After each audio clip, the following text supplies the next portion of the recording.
активно развивать и расширять то направление, которое было запущено в прошлом году. Возможно, кто-то из вас слышал, возможно, кто-то даже участвовал в игровом акселераторе GameCore, который так назывался. Некоторая активность для ребят, студентов, чтобы делать игры, поддерживать этих ребят, и вот такая вот перманентная активность для того, чтобы развивать вот этот вот творческий порыв у студентов, чтобы делать игры. На текущий момент мы расширяем рядом дополнительных активностей. Жизнь GameCore продолжается и пойдет новым витком с нового семестра. Тут лето все отдыхают, понятное дело. Относительно мероприятий, которые у нас будут летом. Сейчас попробую переключить, надеюсь, добьет. Куда-то надо направляться. Вот. Магия переключения сработала. Отлично.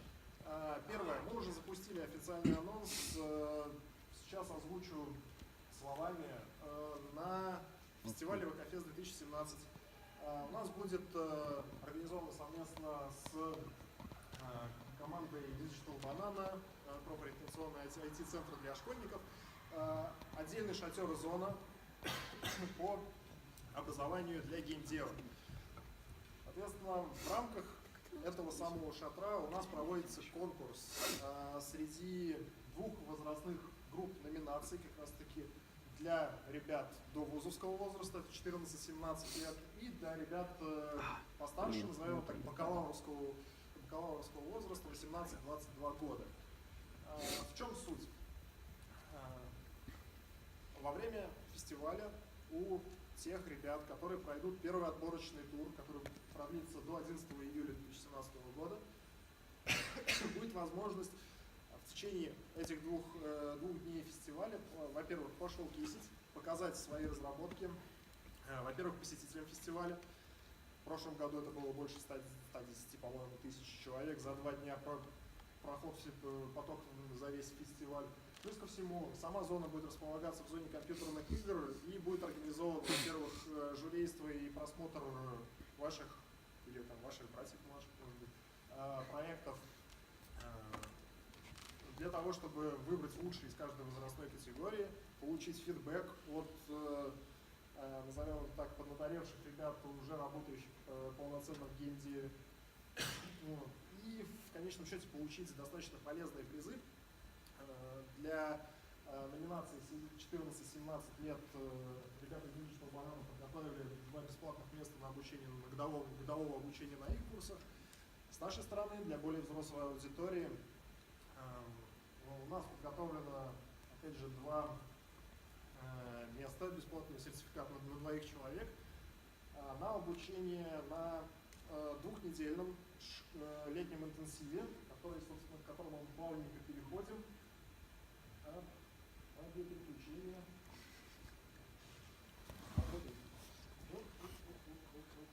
Вот, отлично. Летом на границе июля и августа у нас будет проходить 2-недельный, очень плотный интенсив для ребят, которые хотят с головой окунуться и поднатаскаться в геймдеве. Мы организуем эту летнюю школу, названием самого GameDev, совместно с нашим питерским сообществом энтузиастов игроделов, назовем это так, названием GameBeats.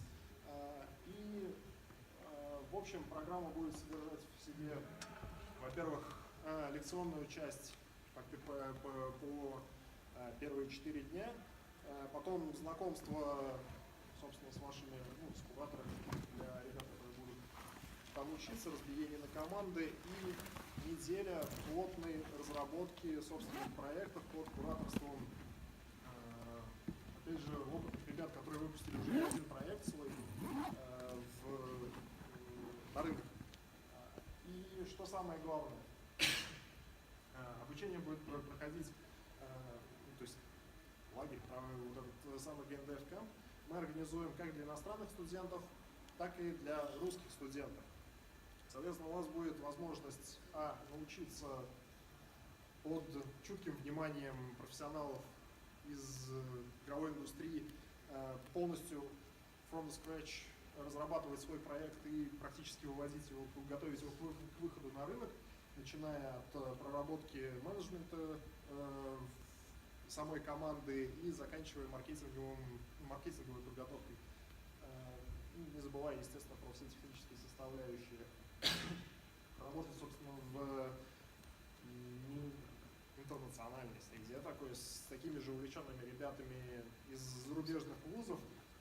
И один достаточно большой плюс вот всему прочему, если мы нацелены на как раз таки студентов, получите сертификат с официальной нагрузкой в 3 CTS, кто учится из студентов, может быть, знает, как раз 3 зачетные единицы, которые вы сможете, если вы даже не из ITMO, официально предъявить в своем месте обучения, сказать, вот я прошел официально курс с такой-то нагрузкой, что-то сродни, называется, повышение квалификации, только вы официально это можете у себя в ВУЗе предъявить и сказать, что вот часть своей нагрузки я уже прошел летом, научился много всему полезно.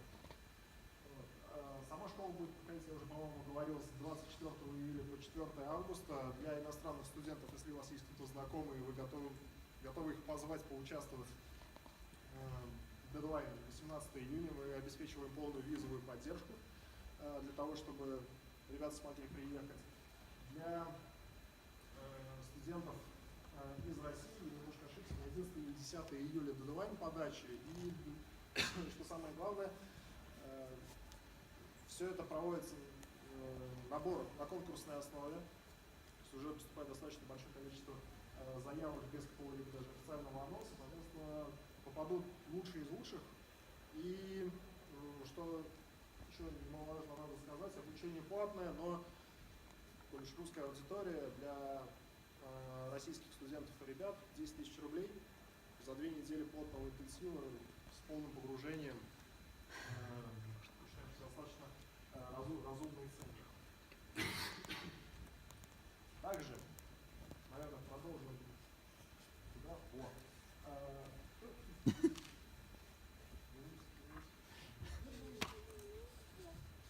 Потолок. Очень важный момент. Вот.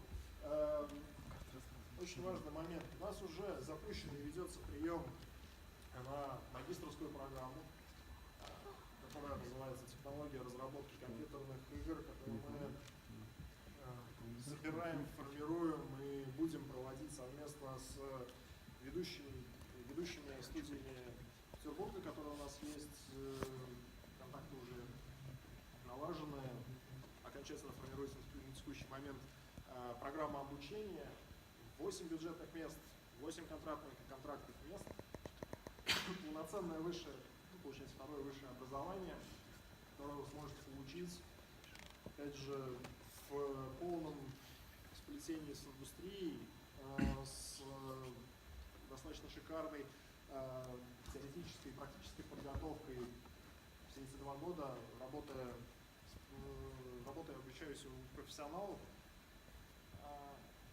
и обучаюсь, собственно, у нас в ITMO.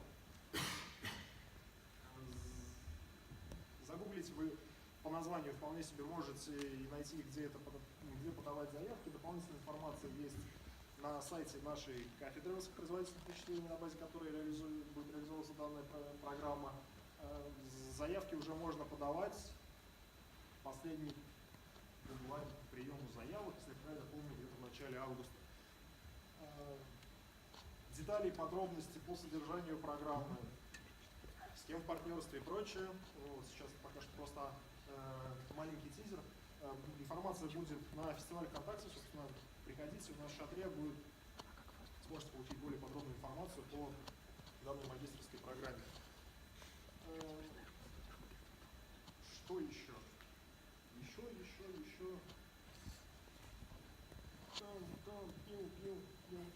В общем, я пока пытаюсь переключить, я вам буду рассказывать суть следующего слайда. Суть следующего слайда в том, что любую дополнительную информацию, которую вам интересна, да что ж такое писать? Вот, любую дополнительную информацию, которую вы хотите получить по всему данному направлению, которое у нас сейчас активно развивается в ITMO, вы можете писать мне, почту вы видите на слайде, зовут меня Андрей. Можно обращаться спокойно без отчества, можете подходить хоть сейчас, хоть немножечко позже, писать мне на почту. И, собственно, на текущий момент я вроде всю информацию, которую хотел рассказать, рассказал. Роман. Я бы, прежде чем нас начнет, я не смогу переключить опять, я уже замучился сейчас. Я буду по твоим именем. А? Я буду по твоим именем. Микрофон, да. Ну, хорошо. Собственно, Раз. да. Роман.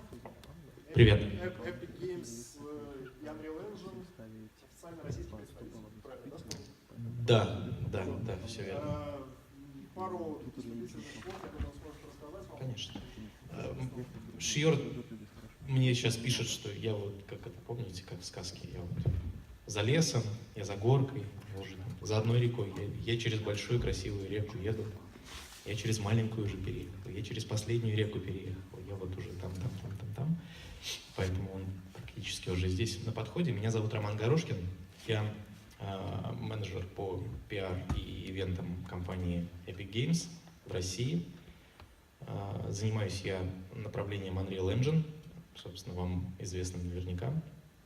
В России представителей официальных пока нет, но мы ищем людей, поэтому не забывайте заходить на сайт unrealengine.com, там есть раздел вакансий, и на этом разделе вакансий регулярно что-то, вот, и не Шьорда. Вот. В разделе вакансий есть, собственно, требования, которые нужны для того, чтобы прийти на работу в компанию Epic Games. В частности, мы сейчас ищем евангелиста на Россию СНГ и капельку на Восточную Европу, потому что в силу того, что Шьорд ездит вообще у нас сейчас по всей Европе и по всей Азии даже местами, он немножко устал, и мы хотим найти русскоязычного специалиста, русскоговорящего, который бы взял на себя смелость нести слово, светлое слово про Unreal Engine в массы. И если у вас есть такое желание, подавайте заявочку, там она, по-моему, под берлинским офисом, если я ничего не путаю, потому что у нас есть еще офис в Берлине, который занимается в основном паблишинговыми инициативами, и небезызвестный, я думаю, что небезызвестный вам Сергей Галенкин является руководителем этого офиса в Берлине, но вакансия висит из-за того, что у нас самый ближайший географически распределенный офис к России именно под берлинским ярлычком на сайте Epic Games. Вот. Может быть, у вас есть какие-то вопросы, пока нет Шьорда, и я могу вам ответить на них. Нет вопросов. Ребята, ну давайте активнее. Наверняка есть интересующие вопросы. Да. Значит, мы долго... Короче, значит, варианта было два на самом деле. Первый вариант был сделать мастер-класс на 3 часа, просто Шьорд бы сидел с ноутбуком и вам показывал, как делается игра. Да? А второй вариант — это лекция про рендеринг и про использование движка не только в игровом направлении, но и в 3D, и в архитектуре и так далее. Вот. Мы решили посмотреть, сколько людей придет с ноутбуками, да, и наш традиционный мастер-класс, он, как правило, смотри на экран, повторяй за мной, у тебя получится там свое красивое. В силу того, что с ноутбуками я тут вижу человека 2, по-моему, всего, да, 2 человека. Возможно, сейчас, когда Шьорд подъедет, мы сделаем вот какое-то что-то среднее, да, частичку того, частичку этого. Потому что у нас просто уже обкатанная достаточно система, да, и коллеги, например, на Украине, они делают мастер-классы и в Днепропетровске, в Днепре, и в Киеве, и во Львове. Они прям вот собирают примерно такое же количество людей, но только строго обязательно с системами, с компьютерами, и сажают их там на целый день практически, чисто занимаются только движком. Вот. Мы пока еще до этого пытаемся вот дойти, и не было возможности обеспечить вас всех вот розетками, потому что немаловажный момент, что когда вы с ноутбуками приходите, они разряжаются. Поэтому мы сейчас будем смотреть, и я, наверное, предложу, и Шьорд тоже посмотрит, спросит что-то в каком-то гибридном варианте, возможно, немножко мастер-класс про то, как сделать проект, потом у вас сядут ноутбуки, он прочитает лекцию. Давайте еще что-нибудь спросите меня. Oh, Shard, hi. I'm on your place today. Yeah, I'm doing masterclass. Минута, может быть, еще 2, готов еще на какой-нибудь вопросик ответить. Но не про движок, не технический вопрос. Технически сейчас Шьорд не ответит. Что-нибудь такое. Ну, смелее, я не кусаюсь. А что вам чаще всего задают? Вот какой вопрос? Когда выйдет сейчас 4.17 уже? А какой вопрос не про движок чаще всего задают? А? Какой вопрос не про движок чаще всего задают? Не про движок. Как вы попали в Epic Games? Расскажите. Как? Я на самом деле работал достаточно долгое время, ну, относительно долгое по меркам геймдева, особенно мобильного, потому что у нас там цикл разработки маленький, в компании, которая занимается другим большим движком, с компанией, и делал, в частности, на DevGAME выступления, координировал выступления SEO компании с другим движком. Тот, который нельзя называть? Ну, можно, Unity, конечно. Вот. И да, и я тоже свичнулся.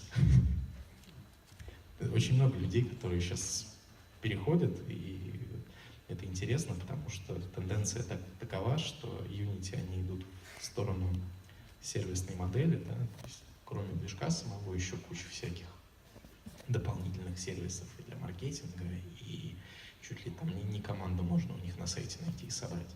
А Epic Games, Unreal Engine затачиваются именно под движок, под производительность и под удобство именно пользователей. Да. Сложно ли перейти с того самого крупного и популярного движка на Unreal Engine? Конечно. Долго? Это такой вопрос, ну что значит долго? Вообще у нас даже на сайте есть в доках, да, Unreal Engine /documentation, по-моему, специальный пошаговый, прям сравнение пошаговое. Как перейти там с Unity на Unreal. Это недолго. У нас вот Андрей стоит, он как раз вот один из людей, которые в свое время перешли, и сейчас достаточно много людей, которые переходят. В общем, если не очень сильно тяжелый проект, да, если он не очень сильно объемный и в стадии, там, не знаю, условно, там, не препродакшена, да, а начало продакшена, ну, от 2-3 месяцев до полугода обычно перевод. Ну, чем он меньше, тем быстрее. А для человека перейти? То есть человеку, привычному к Unity, насколько тяжело перенастроиться, подстроиться под Unreal? Это как, не знаю, с Windows на Mac пересесть. В принципе, не очень тяжело. Садишься и ничего не понимаешь. Не, ну, есть просто, есть UI, да, есть как бы то, что внутри движка. Да, и есть тут, опять же, фишка в чем, да, про блюпринты мы говорили сегодня. Класс. Чем Unreal Engine интересен и хорош для людей, которые вообще, в принципе, там в геймдеве, именно в core геймдеве, в технической части не очень хорошо разбираются. Это как раз вот система блюпринтов. И коллеги сейчас из Mail.ru, у них даже художники в движке как бы какие-то вещи ковыряют и деплоят и так далее. То есть, ну, мне кажется, что на данный момент Unreal, он немножко попроще, чем Unity. В плане освоения, в плане как бы перехода и так далее. Но если вы, конечно, привыкли к Unity, или если у вас проект, который, не знаю, там 2D раннер для мобилки, ну, конечно, странно. Хотя мы позавчера у нас был конфкол, и мы вспомнили, что у нас есть специальная демка прямо на сайте, на HTML5, запиленная на Unreal Engine, ну, типа Flappy Bird, только на Unreal и в браузере. Нормально работает. Ну как там?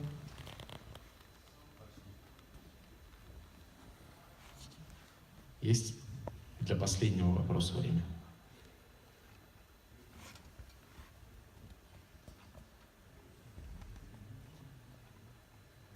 Ну ладно. Нет? Нет. Все, спасибо большое. Там 2 минуты, и Шьорда начнет. Поприветствуйте его, что ли. Не знаю.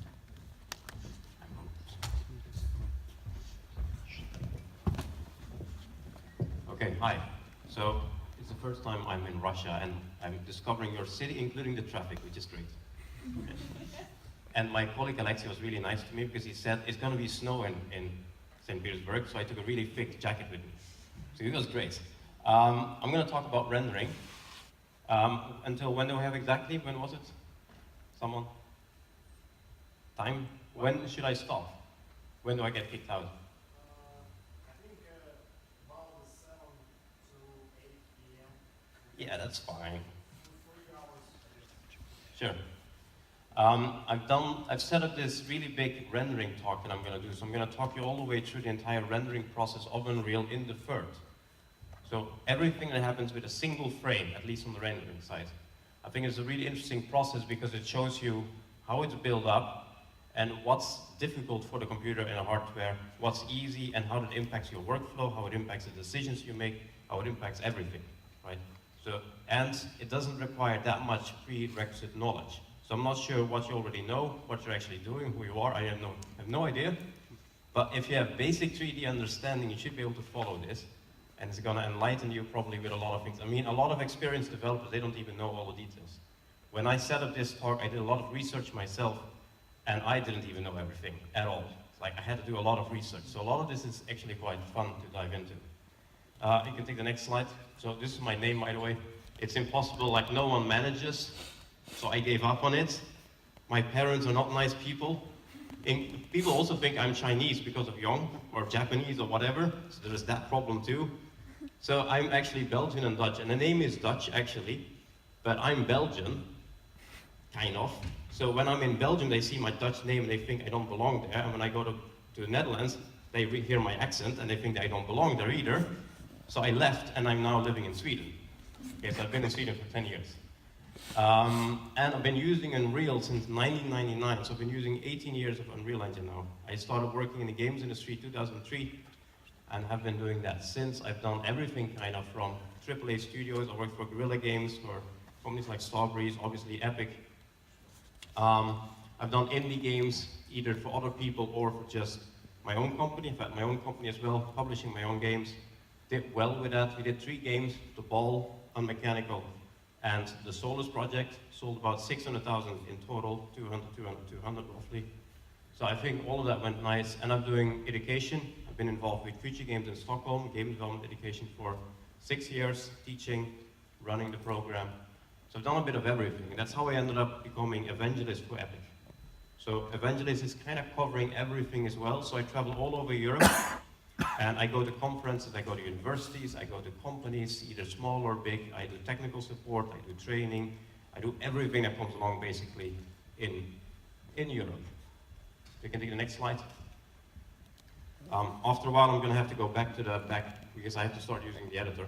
But I'll stand here in the beginning.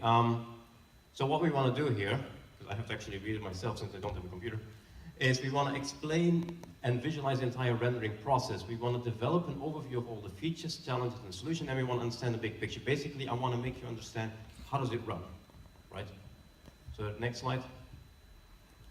This is roughly what we have to do, more or less, in this order, but the renderer is not executing it in this order. It is, 1, 2 is obviously linearly. 3, 4, 5, and 6 are kind of taking place at the exact same time. 7 as well, kind of. In fact, 8 kind of happens before 1. So 8 should have been 0. So for the sake of making this simple, I made a list like this, but this is not entirely representing what the renderer does. But these are all the different topics we should cover. Okay. Does this look foreign to anyone? I mean, is anyone really afraid right now? Like, how much do you know? Everyone's good? Yeah, good. Next one. Every time there's a line, it just means break in subject, different, something else. So the next one. And then just a couple of intro things first before we start the process. So real-time rendering is at its most efficient when there is nothing. Think about that. The best you're ever gonna get is when you have nothing. The moment you do anything, you're losing. So if you look at it like that, the whole process of rendering something on a computer is about losing something. And it's about managing the fact that you're losing something. You're managing losses. That's what you're doing. Because if you have an empty scene in whatever engine or whatever program, it's just a completely empty environment. That's obviously the best performance you're ever going to get. You add a single triangle, it is now 0.00001% slower than before, probably. Okay, next one. So kind of, if you want to visualize it somewhat like this, right? You start with 100% performance on the vertical axis, and anything you do will make you drop and drop and drop and drop. But you're trying to get quality out of it, right? So that's quality. So you're trying to get as much quality out of it as you can while taking a small hit as possible. You want to lose as little as possible, but getting as much in return as possible. If you do it like the blue one, that's obviously bad. Because you see there is a very sudden drop in the beginning. So that's probably someone who imported a chair with 16 million polygons and then placed it in the corner of the room where no one will see it. You lost a huge amount, but there is no visual payback for having done that. Okay? And also there's a target frame rate thing, which people forget. So you should aim your approach to that. So if you take the next slide. So what you should remember for this is identify the target frame rate and take that into account. Aim your approach on obviously hitting that and getting as much return as you can. We move on. And here's another thing. You cannot ever do this perfect. Ever. No matter what you do. Maybe in 20, 30, 40 years from now we might be able to. But right now we don't have anywhere near enough computer power to do this correctly. So basically you end up doing lots and lots of hacks. Everything is a massive hack, in a way. Yes. And anything you do will make you lose something else. So if you take the next slide. If you would have a triangle like this, you cannot ever have features, so it does everything, with super good performance and a superb quality. You cannot ever have all of that. And that team is going to come back in everything I'm going to say. You will always see, okay, so we want that, but then we lose this. If you want this, then we lose that. You always lose something. So again, it's a process about managing losses. You're going to lose something. Which of the three things would you rather lose in this case? Next. So what you can do is find a perfect balance. So it's not about finding perfection in itself, it's more about finding the perfect balance between the imperfections, if you wish. So next. So be aware that you're going to sacrifice something, and therefore you need to understand how what you have done is distributed over, well, both the hardware and your workflow and everything that's involved. And if you know how it's distributed, then you can change your approach. For example, if you know that the current game or whatever you're making, it's super heavy on memory, then obviously the next feature you're going to add shouldn't be memory heavy. It should probably be processor heavy. Like if you understand where the load dependency is, you can design your future steps and move them away from the same area of the hardware or workflow. So if you take the next one, again. Then here's not a completely different concept. So this has nothing to do with that for a second, but reality in itself is obviously really complex. And again, we're nowhere near doing this properly. If you look at what we do with rendering, it's all hacks, the whole thing. Okay, so I think we really need about 10, 20, 30, 40 years to get anywhere near a level where it's somewhat realistic, minimum.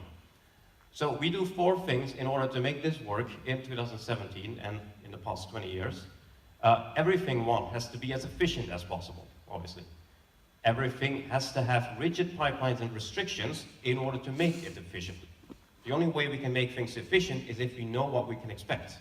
Therefore, we have to set rules. The texture must be this size, because if we know that the texture is going to be this size, we can make the process more efficient. So we have rigid pipelines. We need to offload whatever we can to pre-calculations. Okay, so lighting. If we can bake the lighting, we gain. So anything we can push to calculating it before the rendering happens, that's good. And we need to mix everything together. We need to mix, if you take the next slide, it actually shows that. I'll briefly get back to this later, but this shows all the things that Unreal Engine 4 uses for shadows and lighting. So when you say shadows and lighting, it's not just, oh, we render lighting. No, actually we render, you can start breaking it down, right? We have direct lighting and indirect lighting. You get dynamic lighting and you get non-dynamic lighting. You got all these features.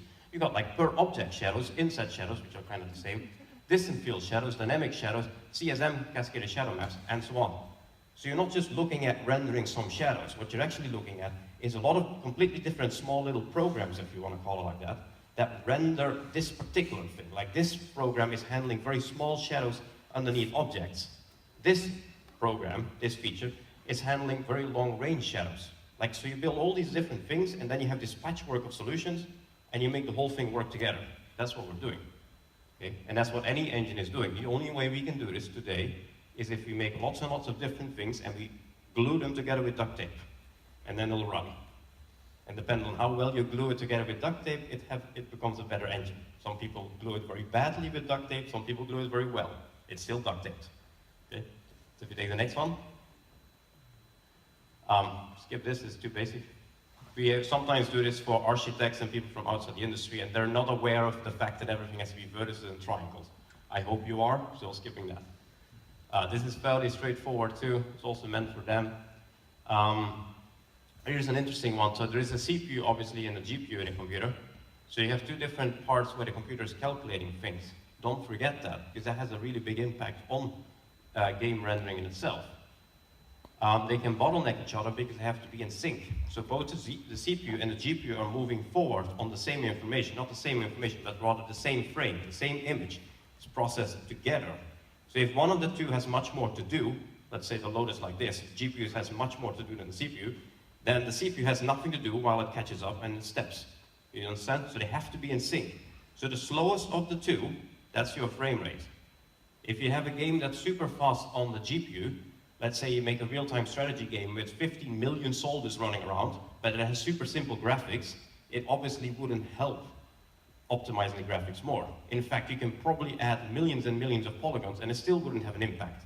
Because the time to render it would always be less actually than the massive amount of time the CPU has to do to calculate all those soldiers.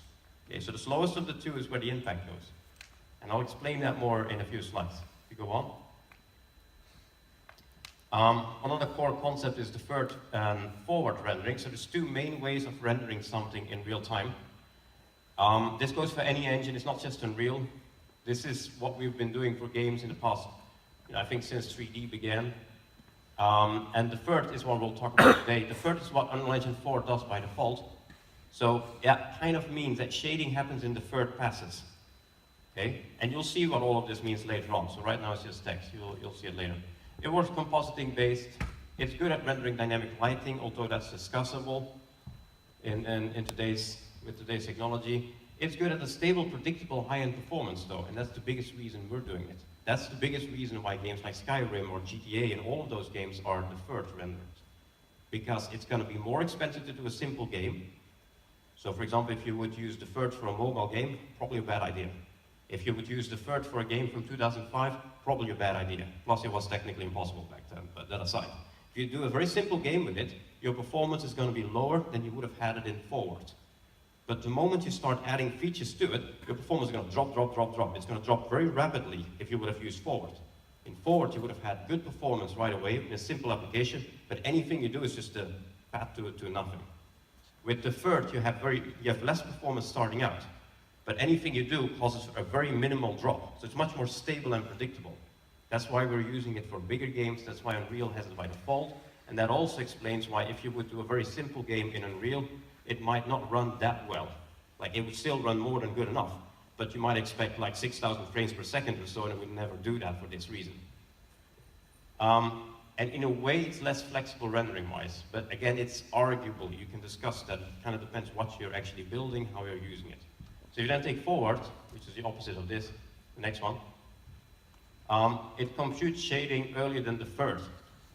Part of the shading in forward, forward is kind of just moving forward through the rendering process. So whatever it comes along, it will just render it. Okay? It comes along a tree, it renders a tree. It comes along a light, it renders a light. Anything that is being processed will just be rendered as it happens.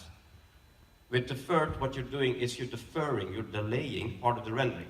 So it will render that tree, and it will render all of the geometry, but it won't render the lights yet until later. It won't render the materials in its full effect until later. It's waiting with it. That's why it's more efficient in a way. because it has to do it in steps, like all the geometry now, all the light now, all the materials now. Forward just does it all at the same time. But that's why it's faster for simpler uses, because it's less complicated. It simply renders it. Okay? It's also much better at translucent rendering, which is a big weakness of the third, but it tends to be worse on dynamic lighting, although again, we have made some progress last 2, 3, 4 years, not just in Unreal in general in the industry, and we are actually quite good at rendering dynamic lighting in forward too now. Okay, but again, the third part is going to get much more obvious as we go forward. So next one. Again. So let's start the process. We have to start with actually figuring out what we have to render and where it is. So the CPU is starting, and the layout is kind of like this: CPU, draw, and then render. It's actually 3 steps. So we're not just starting to render. The GPU is not yet involved at this point. The CPU has to start first. So if you take the next slide, then at frame 0, you can see at the top time 0. So the first moment, right, the first thing you do, the CPU is now starting, but we don't know where everything is, because we don't know where the camera is. At this particular point in time that this frame represents, where is the camera? Where is the camera rotated to? And of everything in the world, where is everything located? If you have, for example, an enemy, where is that enemy located? Because in order for us to know the position of the enemy, we first have to calculate the artificial intelligence, which has decided on which direction the enemy should go, at which speed, and where it ends up. We need to figure out where does the projectiles from the weapons go. Maybe there's a rocket somewhere flying through the air, and it's about to hit the enemy. We have to update those positions, and all of that happens on the CPU. So if you take the next slide, I have a list there, I think. See, so animations is CPU. Anything to do with positions of models and objects is CPU, at least on this level. Anything to do with physics is CPU, because without physics you wouldn't know where something is, right? Anything to do with AI is CPU, because again, without AI you don't know where anything is going to be. Anything to do with spawning and destroying or hiding and unhiding objects is CPU. So we first need to solve all of that, because otherwise we don't know what to render. So the next one. Once we figured all of that out, we actually know where everything is. That's great. This is actually a very complicated process I put in one single frame, like in one single image, by the way. Because, I mean, we just skipped over AI, physics, and everything else in just 10 seconds. But you're getting the idea. This is about the rendering. And then we also need to know something else. So you can see now at the top, it's now frame 1. So we're 1 frame later. And that's also important. There is latency there. It's not happening at the same time, because we would never be able to have the CPU and the GPU work at the exact same time. Because how can we render something if the CPU hasn't figured out yet what it actually sees and where it sees that? So the GPU is actually 1 step behind in time, but they still move forward in sync. So the CPU now moves forward to the CPU draw thread. So it's a different thread, but it's still on the CPU. This is now time 33 milliseconds if it's 30 frames per second. So we're now 33 milliseconds after we started it. Okay? And now we have to figure out the next thing. We have to figure out what can we actually see. What do we have to include in the rendering? So we know where it is, but we don't know yet what we're actually seeing. Right? If my camera here is aiming at you guys, I shouldn't be rendering what's behind me. So I need to figure out what is behind me, what's in front of me, what's behind that wall in front of me. Because you don't want to render the rest of the world, because that's what's behind the wall. Right? You don't want to render that, you only just want to render this room. So the draw thread takes over. So next one. It needs to do the occlusion process, and I'm going to have to go to the back probably. So the occlusion process kicks in. This is mostly done on the CPU, but it's actually partially done on the GPU as well. For the sake of simplicity, I'm just stating it's CPU here, but it's kind of more complicated than that. Okay? We're doing this in 4 stages. Remember what I said in the beginning when we said, you know, we have this patchwork of solutions. It's never one solution. It's always different solutions, and they work together, and they're like duct tape together. Well, you already see this happening here. It's not just occlusion. It's actually distance culling, frustum culling, pre-computed visibility, and proper occlusion culling. It's 4 different systems at the same time, because we don't have the hardware power to manage otherwise. So we have to do these things. I'm going to have to go to the back and start the editor. This will be... Oh. Whoa, that was bad. Okay, sorry. You're at least deaf now. This is quite comfortable for me. I have a couch. Great. So first of all, we have distance culling. That means we remove anything based on distance. I'm going to show you all of this in the editor directly so you can see exactly what it's doing. Hold on. So this is my little test environment. This has all the features we're going to talk about. As you move away, stuff disappears. You see there? Especially the railing there, that's the first thing to go. But then eventually everything starts going. That's distance culling. It simply checks the distance, object to camera. If more than X, disappear. Super simple to calculate. So this is the fastest thing we do. That's why we do it first, because it's very easy to calculate this so it doesn't take any performance. You can set this up with a distance cull volume, or you can set it up using the property here, desired max draw distance in the properties of any object. You can see any object, you can take that, and somewhere in here, it would have that, which is currently set to 0 because it's using the cull distance volume. But it's very easy, right? Then that hopefully removed a good number of objects already. The next one is you need to figure out what's actually in front of you. That's pretty inexpensive to do as well. We've been doing this for many years already in games. I'll show you a video that shows that in action. You see the one camera shows what the other camera is occluding. You see the left camera is what it would render, but the right camera shows the occlusion process in action. See, this is very straightforward, frustum-based culling. You see the frame here, that is the camera on the left. So whatever is outside the frame of the camera, don't render. And you can see also the occlusion happens per object, by the way. They're not happening per polygon, it's per object, per mesh. That's also very cheap to do. So that's step 2. So let's say we had 10,000 models that we had to figure out if we have to render them or not.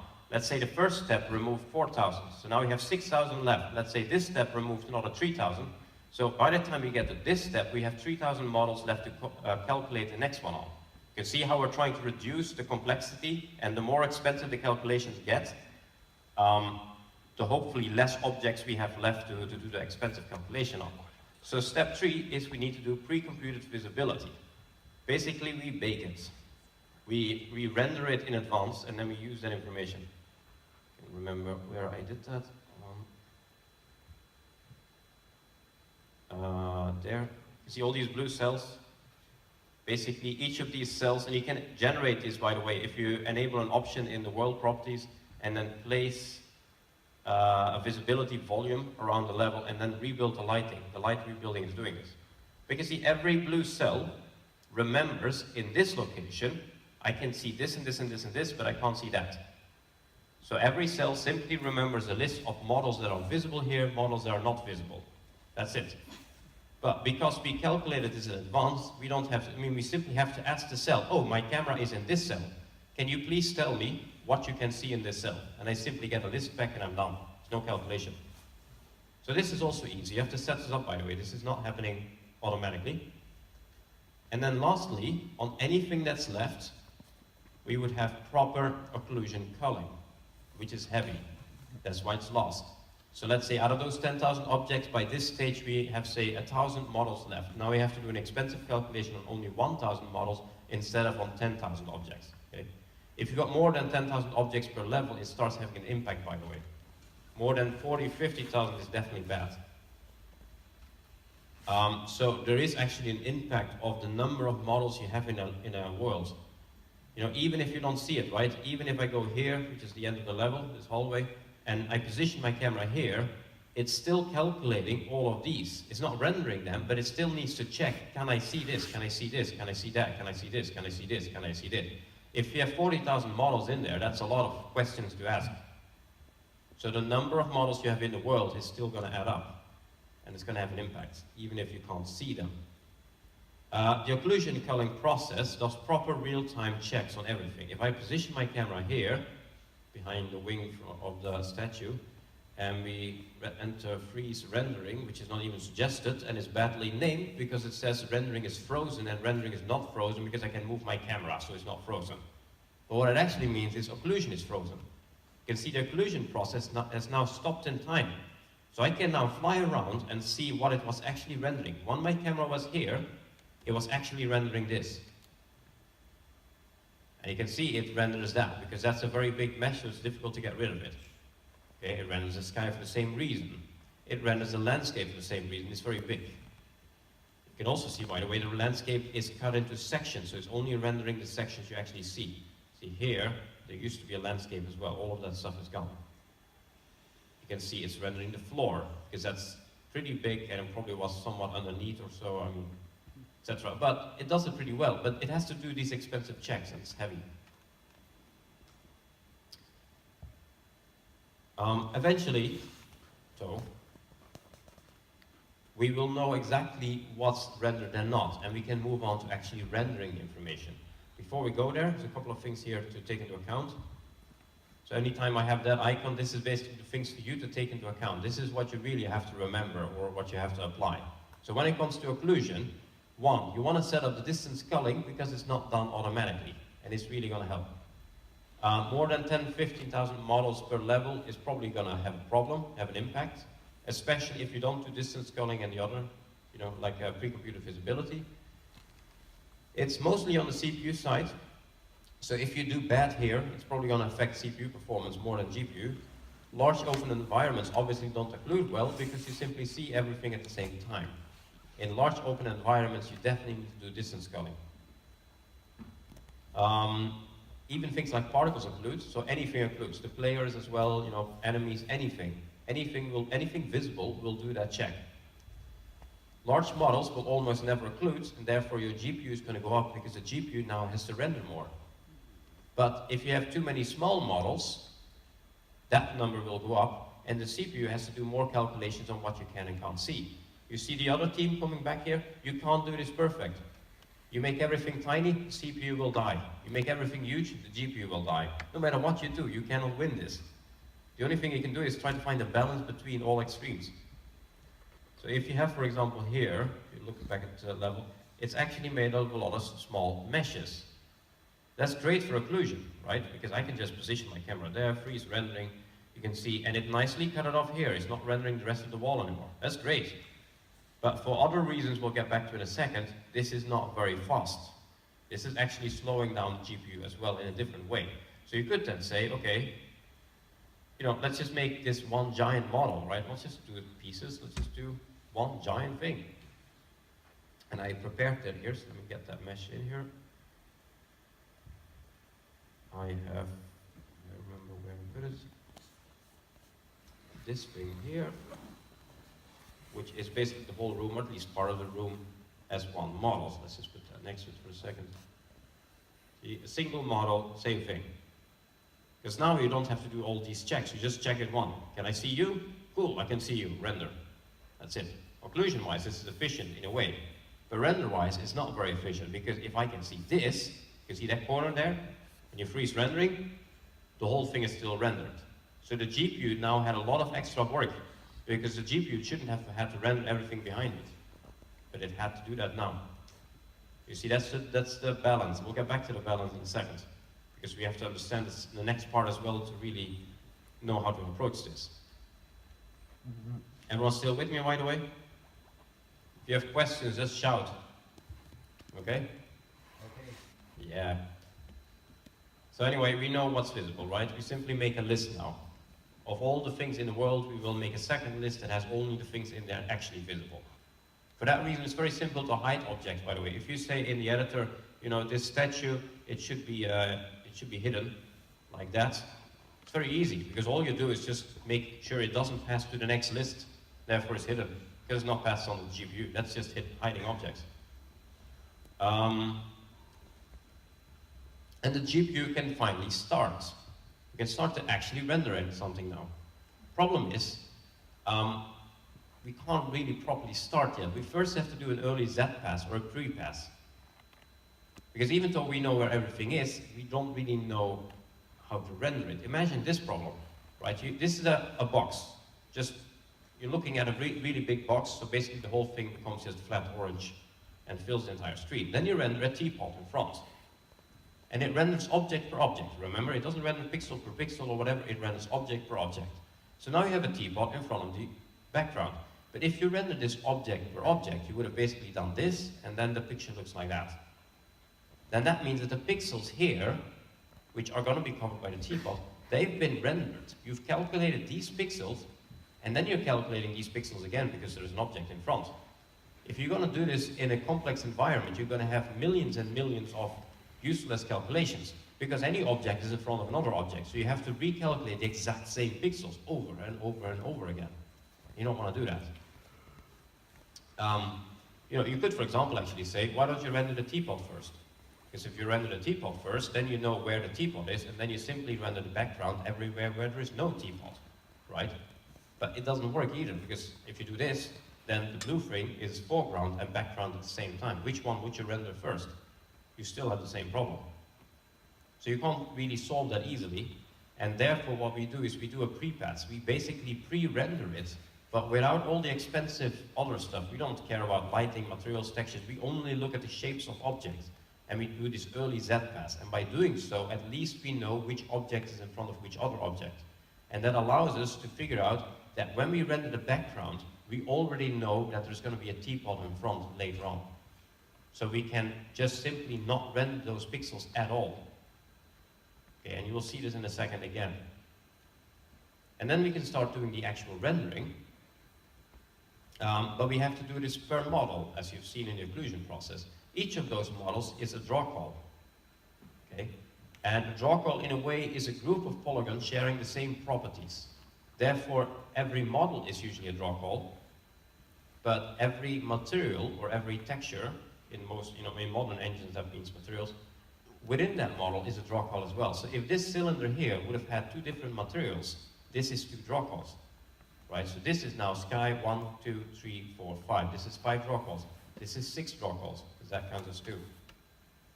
And this has a huge impact on performance. This is one of the biggest performance killers nowadays. So here's how it actually renders it. This is the actual rendering process captured. You can see here, it started with the ground. You can see the pre-pass in action. It actually already knew there were going to be cylinders later on, so it didn't render anything where it knows something else will take over later. Then it renders the bottom of that cylinder, second, third, and then it completes the cylinder. And then eventually it adds the sky. And the order it's done in is decided somewhat randomly, but he will group it together. So that is why, for example, we didn't do ground, cylinder, sky, cylinder. You can see it matches together with materials. That's why the bottom, the next, and the third are together. That's also why the top and the bottom weren't rendered in step 1, step 2. That's why this part comes in so much later than this one, because he tries to combine models that use the same materials. If it uses the same material, he will render it after you render the first one. This one also uses the same material, so then he renders this one. This one uses a different material, so that's why it comes after this series of 3. Doesn't really matter for you, I'm just explaining. It doesn't have any impact on your daily work. And I'll show you this in a second on the actual scene as well, on the actual example level. This is what I just said. So we can measure this, right? So we go back to the level. You can always enter commands, it's also visible in the menu. Stat RHI, rendering head interface, I believe it stands for. And you get these properties. Let me make sure I can zoom in so I can show you a bit better. 1 second. I have a zoom tool somewhere. I forgot where. Remember where I put the zoom thing? So, zoom it. Should be okay. Sorry. Yeah, there.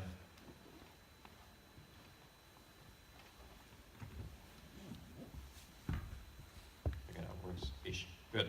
You can see, then you can see triangles drawn, draw primitive calls. Here's your poly count, here's your draw count. That's the draw calls, this thing. Okay. So it's rendering in 1,000 steps, and it's slow because of that. It's really slow. I think the next slide had a very good example of that. Where is it? Let me just, for 1 second, somewhere, I had a very good example, I thought. Just explain this one. Imagine doing this, because that's what it's doing. If you got one single 1 gigabyte file, and you're copying that, that will take, I don't know, 5 minutes to just put a time on it. And then you're copying 1 million 1 kilobyte files, the same size, 1 gigabyte. That's going to take you 4 years probably. Because it's super inefficient. And that's why draw calls are slow. That's why this example here is so great. Here what we have is we've got, as you can see, lots of orange planes. Actually, let me show you the orange plane just directly in here so you see what kind of beautiful model we are looking at. Because what we're really just looking at is that. It's orange or red-ish, right? It only has a single material on it. And it's a bit high poly though. It's 32,000 triangles, 768, per model. And in the example picture here, we've got, I don't know how many of them, but it's a lot of them. And this results in 86 million triangles. This is 86 million we're rendering here. This results also in 3,000 draw calls. And this results in 30 frames per second, 33 frames per second. Okay. Here's the exact same number of planes, but different planes. This plane is in fact this one. Same size, but it has a lot of materials. Every color is basically a different material. But it's super low poly. Can't see it very well probably, but this is just 32 triangles.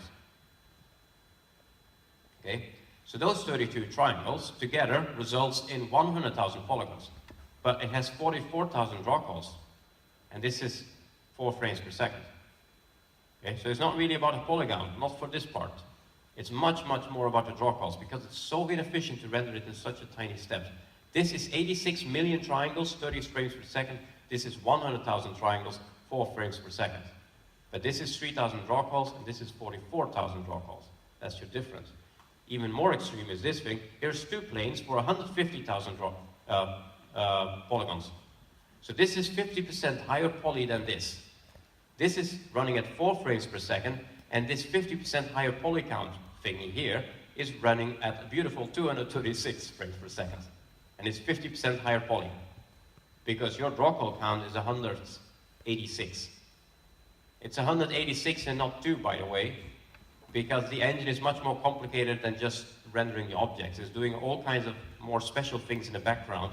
So you're having a certain base cost. If you would render an empty scene, you would still have 150 draw calls because of the extra stuff it's doing in the background, okay? So that's why it's not 2, but 186. But model-wise, you can see the huge impact, right? The worst case scenario is this. Because every single triangle, he has to stop and phone home. He has to call home. He renders one triangle and then he phones home and he says, I am done with the triangle. Can I please have the information for the next triangle? Then he has to wait, then the information on the triangle is delivered, and then we render the triangle. And then we stop, and then we phone home, and we ask for information, we wait for information, we render a triangle. You can see this is going to take a while, right? If you would have had the other mesh, it's much easier. Here we can say, can I please have all the triangles that belong to this draw call? And you would get 32,760 triangles at once. You just render all of them, which does take a bit more time, but I mean, you don't have to stop. You can do this massive amount of triangles at the same time without stopping. And once you're done with that, you can say, I'm done with this one, please give me the next model. But you're doing much larger number of polygons at the same time, whereas here you have to render, stop, render, stop, render, stop, render, stop. That's the impact of draw calls. And that still has a huge, huge impact. It had so a few years ago, it still has so. In most games, I think that was my first slide, let's go back there. Remember, 2,000 to 3,000 is reasonable. Okay, so you want to target a few thousand. 5,000 you can probably survive if you have a good computer. 10,000 you can probably survive at the top of the, the best computer you can get right now. If you got 20,000 or so, it's probably going to be bad. Okay, so a few thousand. If it's mobile, it's a few hundred at best. So that's your target. And polygon-wise, it doesn't really matter that much. I can actually show you the whole thing happening here live. Let me show you that, because it shows it even better. Okay, this is our sample camera position, and we can capture this. You can do this as well. It's actually in 4.16, this is built in. In 4.16, the buttons are white, not green. But if you download RenderDoc, which is a free program, it can capture the information from Unreal and then expose what the GPU is doing to it. So we see the whole thing visualized here. Here's the same picture. This is the single frame the moment I press the button. And you can see here the process that it's going through. And in fact, the list we have here is somewhat similar to the list I showed all the way in the beginning. It's more complicated. You can see all the steps, but these are all the steps from the start. You can see the pre-pass here. And there's some extra stuff here that doesn't really matter right now, or it's special cases. But eventually we get to the base pass. That's where we are right now. The base pass is the big one. That's why we render the geometry. You can see in the time here too, that's big, it's expensive, and light. It's usually base pass, render geometry, render lighting. See, those are the two biggest numbers we have. And in fact, lighting is also shadow depths here, so it's even more expensive than that. And in the base pass, it divides it up by movable meshes or static meshes and some other stuff. But if you look at the big one here, because that's just ordinary rendering, you can see it's sorted by material. This is why it's so nicely sticking together. This is the order it renders in, but it's sorting it because this and this and this shares the same material. So it does it in 4 steps. You can see the time it takes for each and every one of those. And if you look at the picture here, this is what it would render. Let me take it without lighting, and you can see it build up. This is the rendering happening. Let me try to move this. You can highlight the draw call so you see what it's doing, because it might be behind it. This is rendering, object per object. Each of them is a draw call. You can see why it's slow, because each of them, it has to stop and wait for the next draw call. Stop, stop, stop, stop, stop, stop, stop. So the more of the draw calls, slower this gets. Okay. So it does this per frame. You can imagine the work it's doing. This is absolutely crazy. You know, you have 60 frames per second, you have 4,000 objects in front of you, it has to do 4,000 times 60 per second. And all other calculations. It's absolutely insane. So here's the image build up.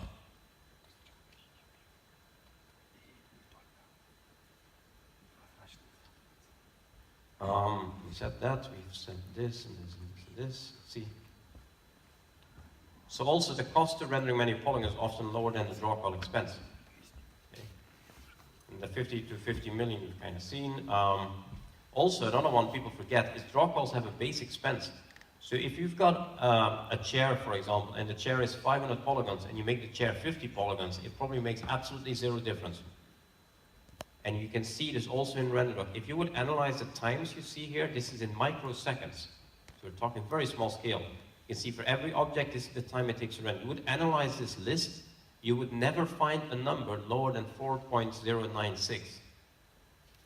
In fact, the statue is the most highest poly object in this image here. See if we can find back the statue somewhere. But the statue is probably going to be something like 30 microseconds. There's a statue, 27.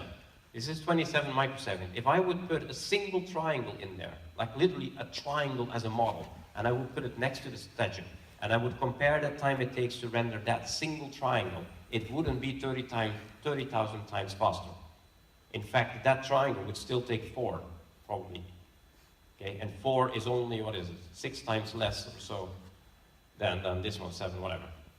So there's a base cost to triangles as well. At some point, it doesn't help anymore producing polygon. Not for the rendering of geometry. It will help for shadow rendering, so we'll get back to that later. Where the limit is, I'm not certain. I know that when I worked all the way back in the day on PlayStation 2, the limit was 1,000 polygons. So underneath 1,000 polygons, it didn't matter if you really optimized the polygon count. Nowadays, it's probably different, but just so you're aware.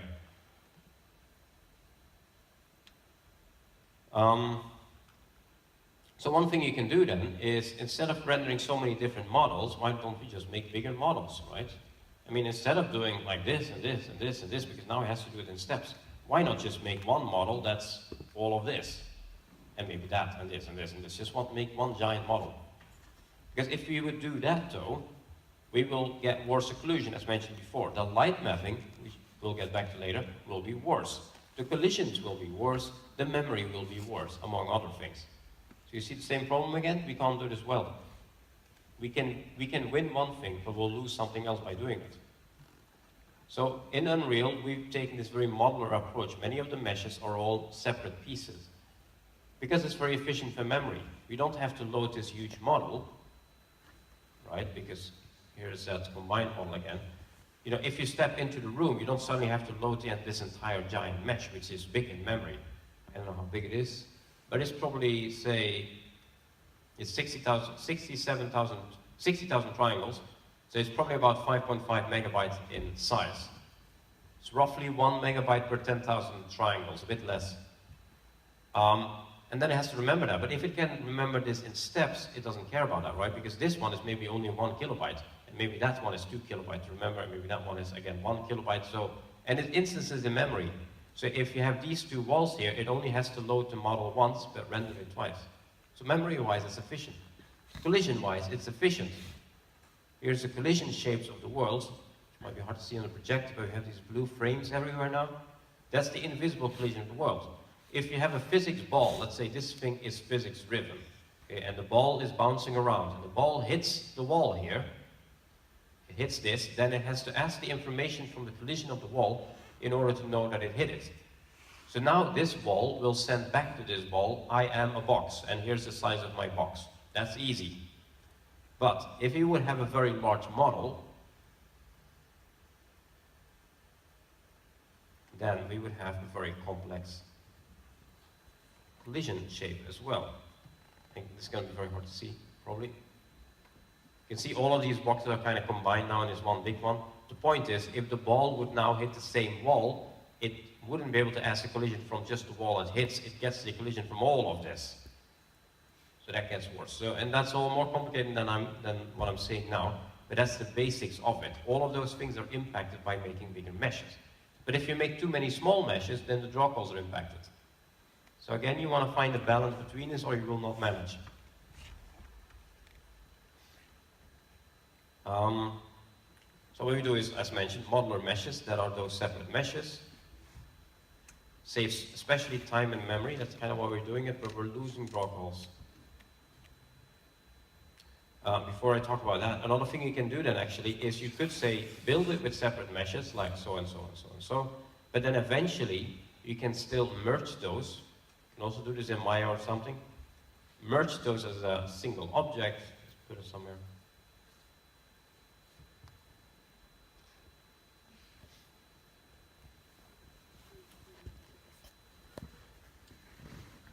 And then here you can see now we have that as a single model. You can still actually see it's still 3 draw calls, 3 materials here. But it's still a bit faster than what I had. I had 5 things selected. So I've removed 2 draw calls. If I would delete what I have here now and place this instead, it would be 2 draw calls less to render, but we lose some of the other things. Okay, so you're just trying to find a balance. You're trying to combine what you can, but not too much either. Again, the balance, and it will not be perfect. Something else you can do to counter this is instance rendering, but that in itself has some issues. So what we have here, it actually, let me go back here for a second. You could say, why don't you just render all of the stuff at once? If it's the same, why not render it at the same time? These 4 pillars are the same. Why don't you just render this like so at the same time? Why do you have to render this, then that, then that, then that? Because you know they're the same anyway. That's what we call instance rendering. So it instances it together for the renderer, and then renders everything that's equal at the same time. Therefore, this is 1 draw call, not 4, but there's still 4 objects. I'm down there here in the back with this little example thingy here. This thing, if I click it, it's 6 pillars at the same time. But if you look at the model, it's a single pillar. But it's going to render this as 1 draw call. And what we do in order to accomplish that is that before the information gets sent to the renderer, we first do a comparison check.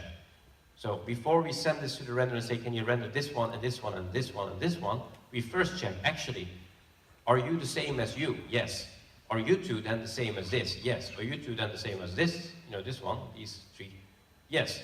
Oh, if so, then make it 1 new object. So you first have to do this check. Are you the same as you? Are you the same as you? Are you the same as you? But you can imagine that if you have 10,000 objects, we're going to have to do a lot of comparisons. Are you the same as you, and you, and you, and you? That's lots and lots of calculations. And therefore, we can't do this all the time. That's why it's not happening by default. Because it's just too many checks to do. The amount of time it would take us to do all the comparisons would be longer than simply rendering it separately. So we're not gaining anything. Therefore, you have to make this an instance static mesh component. It's a special class. See that one? Special class. Because then we have to do a comparison check only on a small subset of meshes. Then we know, please only check it on this group. Don't check it on everything, just check it on this. And that will save us performance. So that's another option. Let's see. You can do lodding. Doesn't help the draw calls, usually doesn't help the draw calls, it could help the draw calls. But lodding in essence is level of detail. If you look at the statue in this room, this is lodding, right? And you won't see it. If you do it well, you won't see it. But it's lodding right now. You look in wireframe, you can clearly see it happen. You see this is the polygon count, somewhat high poly. You move away, it simplifies. That's your lot. It basically replaces one model with another model if you go more than X units away. And you can set the ranges of this. You can also do H-lodding, hierarchical lodding. I don't have an example of that at this level, but what it would do is that if you go, for example, here, so many units away, it takes these different objects and replaces all of this with a single model. So it replaces 4 models with 1 model and a lower polygon count if you're at a certain distance. Therefore, the draw calls are now reduced by 3. 4 became 1, so you lost 3. So that's another thing you can do. Doesn't work for indoor levels. Well, it kind of does, but it doesn't have a huge impact. So for a level like this, it wouldn't have helped. That's why it wasn't set up by default by my colleagues who built this level.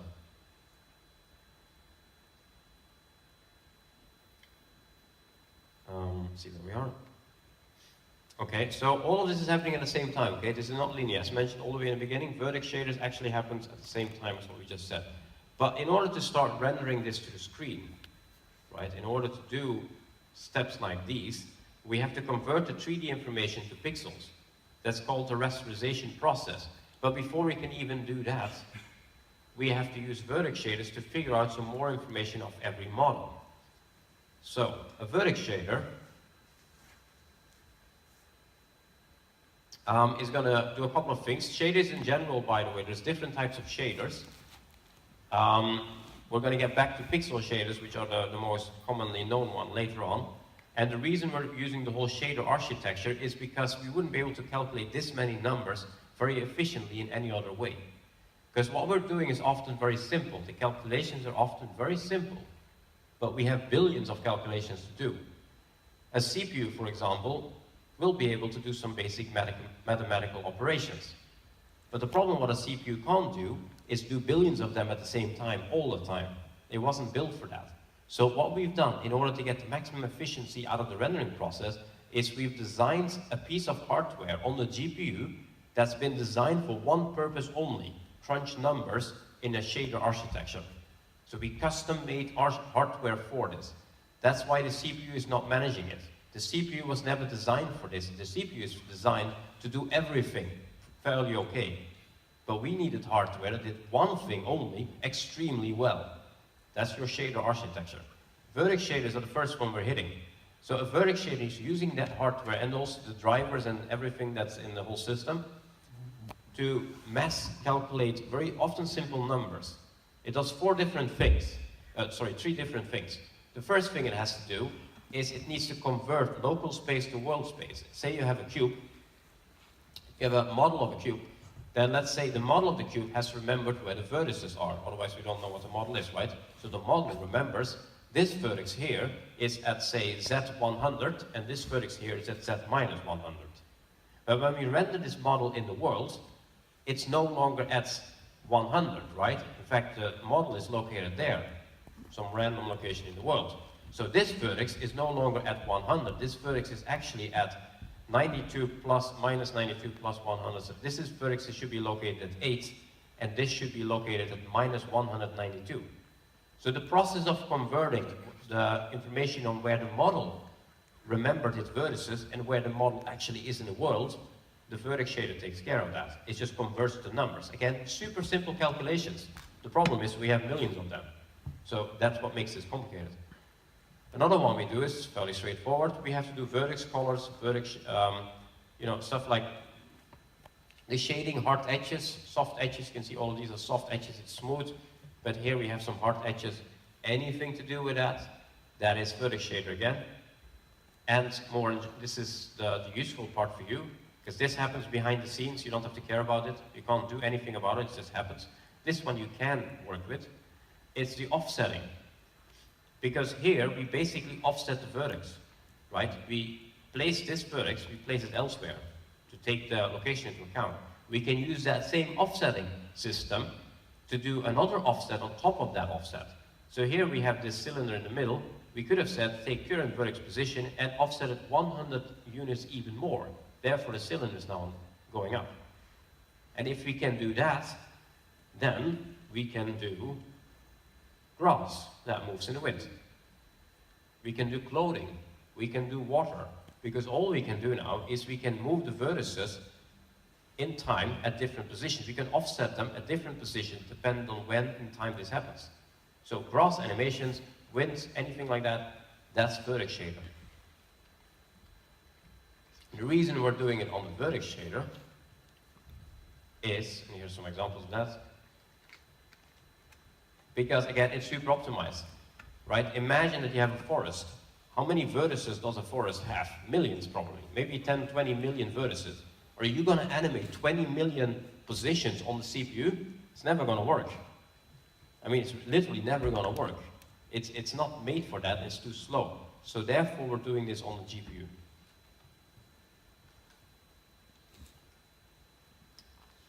One interesting thing though is that they don't actually modify the position of the model.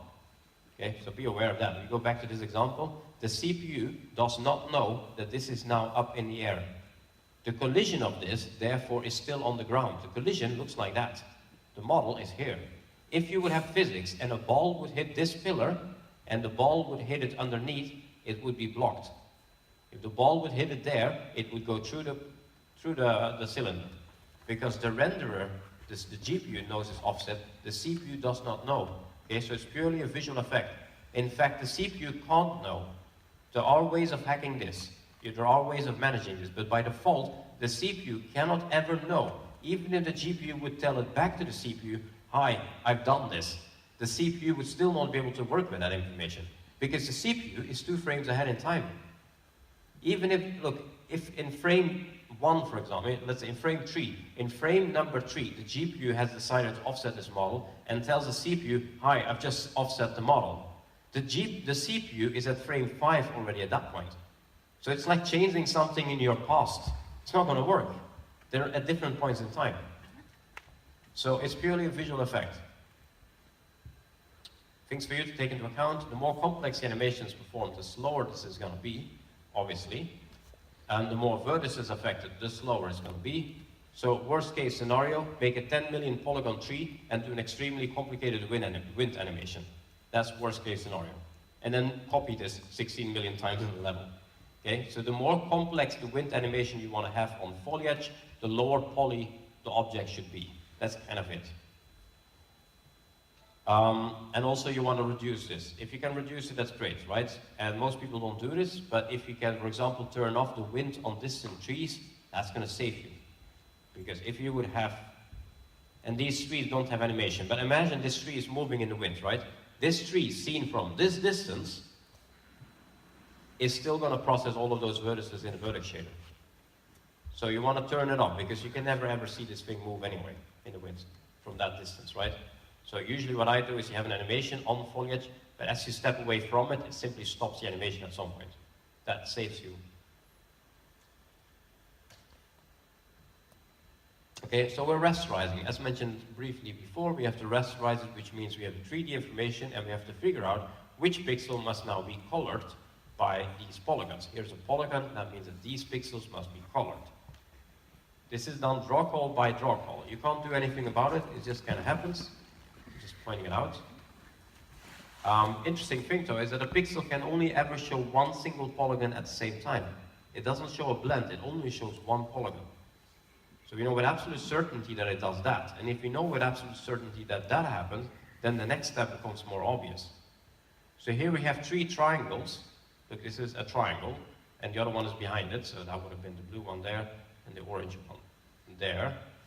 Seen from so far away that they're just a few pixels big. And as you can imagine, what I expected in the beginning first is that the colors start blending together, that you get a few pixels here, which are like a mix of colors. Right, but that doesn't happen. They remain very tight, very strongly divided. You can see this was polygon 1, polygon 2, polygon 3. There's no overlap, there's no mixing. So a really interesting fact as well then. That means that if you have a 100,000 polygon object, and you see it from so far away that it's 1 pixel big, that 1 pixel is rendering 1 triangle, not 100,000 triangles. But it's still processing 100,000 triangles, so you're not saving performance, but it's actually only visually showing 1 triangle. That's fun. Is that example? But as it does this, it needs to start using the pixel shader. And I'll get back to what the pixel shader really does. So for now, just go with the fact that it's using it. And in order to use the first pixel shader, it needs to know information from the polygon. It needs to know the texture, for example, that has been applied. It needs to know information about the shading, to calculate the shading in general, right? Like, is it a hard edge, soft edge, whatever it needs to know, vertex normals, those kind of things. But due to hardware design, this happens in any engine, we're doing this 2 by 2 pixels at the same time. Okay. Therefore, if a polygon is very small or very thin, it means we have to possibly reshade pixels. That's overshading. And I have a lot of pictures to show what this really does. Not many people are too aware of this problem. A lot of people kind of ignore it, but it's very interesting if you look into it. And you can have a huge impact in this as a developer, in how this performs. So overshading happens in 2 steps. This is step 1. Say you have a triangle. Here's your triangle, and you're trying to render that triangle to the screen. The gray ones are the pixels, okay? So this thing is 6 pixels, 6 pixels, 6 pixels. The orange lines, though, are those 2 by 2 pixel plots we're processing on. So we're processing not pixel by pixel, we're processing group, group, group. These are 9 groups of pixels. So if we want to render this out to pixels, we would expect these 3 to become colored, because that's where the triangle is. I actually drew this wrong, by the way. It looks at the center of the pixel, so technically this one is not hitting the center. It wouldn't have been colored, and technically this is arguably not hitting the center either. Okay, so kind of only this pixel would have been colored if this is real life. But just ignore that for a second and just go with me. It would render these 3 pixels green, because that's where the polygon is located. But in order to render those 3, it has to process this, and this as well. So it's processing, 12 pixels to visually color 3 pixels. Because whatever is in that plot of 2 by 2 will be covered, all of those pixels will be calculated. If you would then render a second triangle next to it, because the model is made up of multiple triangles or whatever, then we would expect these 2 pixels to be colored. So we have 5 visible pixels colored because of our models. But we would have to render these again and these as well.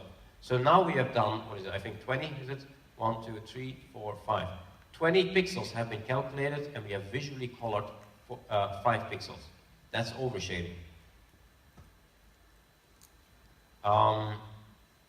You can visualize this in Unreal with the overshading view mode, which is,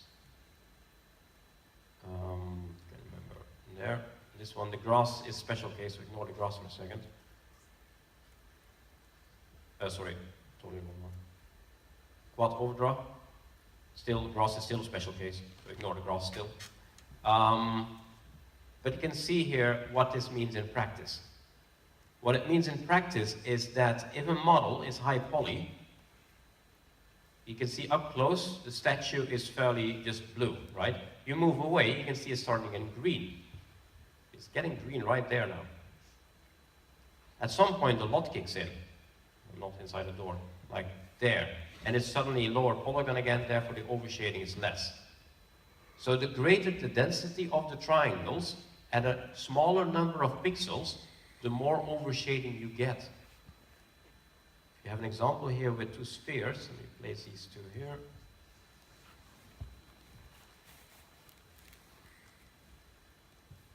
Just place it in the air somewhere. You can see a sphere, right? High poly sphere.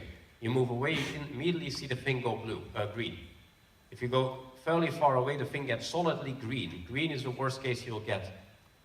You know, these other colors you have here, by the way, they're more complicated. This has to do with translucency. So for normal rendering, you've got 4 steps. 1, 2, 3, 4. We're now in the worst case scenario. It's green. But if you would have replaced that with a lower polygon version, so here's the same sphere with lower poly, it's suddenly blue again. It's about the density compared to the number of pixels those polygons are covering. So this is one of the reasons why you really want to do lotting. You want to reduce the density of polygons because it makes an impact.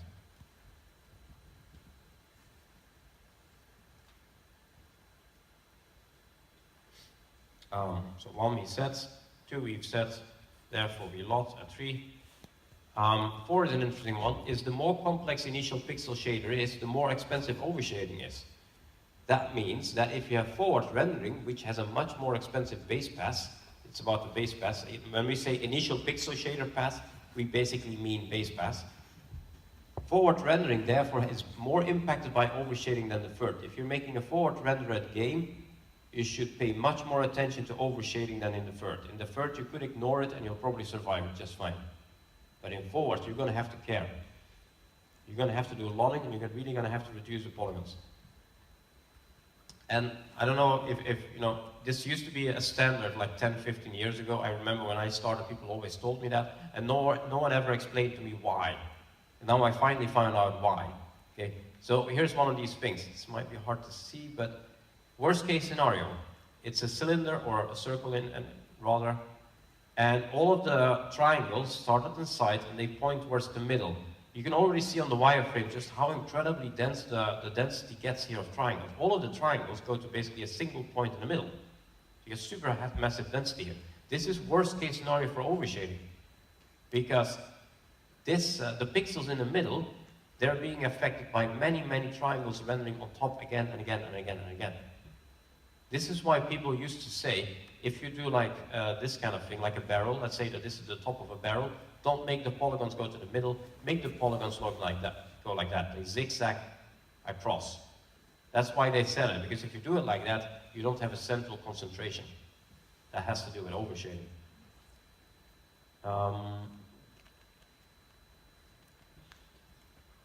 Either way, eventually we have properly rasterized it, right? And in fact, we've already rasterized it here. The fact that you see model per model appearing, rasterize, rasterize, rasterize, rasterize, rasterize, right? The sum of all these different rasterization steps eventually leads you to have the final result where the whole picture is complete. You've rendered the image. But what you've done is you've not rendered one image. You can see you've actually rendered this. This is the brightness slider. So you rendered it with lighting here. You rendered the normals. You rendered this one, I'll get back to that in a second, this one, this one, this one, and so on. You're rendering a lot of different images at the same time. Because all of these, I could have done the same thing there. You can see it renders that too. So it's rendering multiple images at the exact same time. This is called the G buffer, except for technically scene depth, which is not the G buffer. So technically it's rendering depth and G buffer being everything else. G buffer is nothing more than a set of these different images. And this is what the third renderer does. Let me make sure we keep up with slides. Let me scroll through here. The third renderer will use these different images and then use them for compositing. So it uses the information from it to composite other stuff on top later. And I'll show you that. I mean, that's going to be very obvious as we go forward. So you've got just the base color, no lighting applied. You've got the normals. And if you have the normals, then you've basically stored the information on which direction the polygons are pointing at. Because you've got red, green, blue. You've got it. The polygons pointing, you know, what is it? To the right here, polygons pointing to this side, towards the camera, polygons pointing up. And if you know that, then you know the polygons pointing down, because that's the inverse of that. Inverse of that, polygons pointing the other way, and so on. So with these three images, which results in that, you can remember, you can store the orientation of models without actually remembering the model information. We're only having the picture, but the picture has enough information to work from. If we know the depth, which is here, I'll show you that here too. If we know this thing, then we know how far away every single pixel is from the camera. We know that this pixel is on the wall, and we know therefore that this wall is, say, 6 meters away from the camera. So this stores the distance. So now we've stored the color, the orientation, and the distance. So the most important values. We're storing some other things. We need to be able to handle materials later on. Therefore, we need to know, show you here too, this one is actually three images together. We know that everything is metallic. Anything white here is metallic. We know everything that has different specular values. This is specularity. And we know everything that has roughness. So we can therefore know that the pillars are not rough at all, but the floor is, for example, you know, very reflective or whatever. This is the roughness values. If you know all of that information, then we can render the rest of the, we can render reflections and lighting and so on. It does a couple of extra things. This has to do with translucency, shading models, and we'll get back to that later. But it stores information in images. That's it. Because of that, you can also do other things. You can do custom depth, for example, and you can render out, you can green screen things, because it ties into the same system. Could be easily just set here, for example, take this, take that, and I'll do custom depth on this. Custom depth is true, and then you can visualize that in one way or another. For example, the high resolution screenshot tool can do that. And now only this one is rendered, and you can green screen it on something else. In fact, you can expose and export all of these. I press the button to capture the screenshot now. It dumped it there. And you can see it actually, it dumps all the different passes as well. Let's see, where am I? You can't do anything about it. Just be aware of the fact that the gbuffer takes up a huge amount of memory and bandwidth. That's the impact of a deferred renderer. In forward rendering, you don't have this. Okay, that's the biggest difference of all. A forward renderer doesn't render this. A forward renderer simply renders the result. At this point, it would have been a near final image in a forward renderer. That's why it's faster for simpler games. That's why it's slower for more complex uses. So the gbuf is heavy, and it also explains it here very easily. What you're doing is not rendering one image. What you're doing is you're rendering 1, 2, 3, 4, 5, 6, 7 pictures. You're rendering 7 pictures per frame. You're doing 60 frames per second. You would have done, I can't do math, as you can see. 60 times 7 is, you would have done 420 uncompressed images. This is like capturing a video, uncompressed format, at 420 frames per second, while calculating the rest of the game. It's a bit slow, as you can imagine. So it has a big impact there. That's the biggest limitation. You can't continue to add more different gbuffer images because it's just way too much information.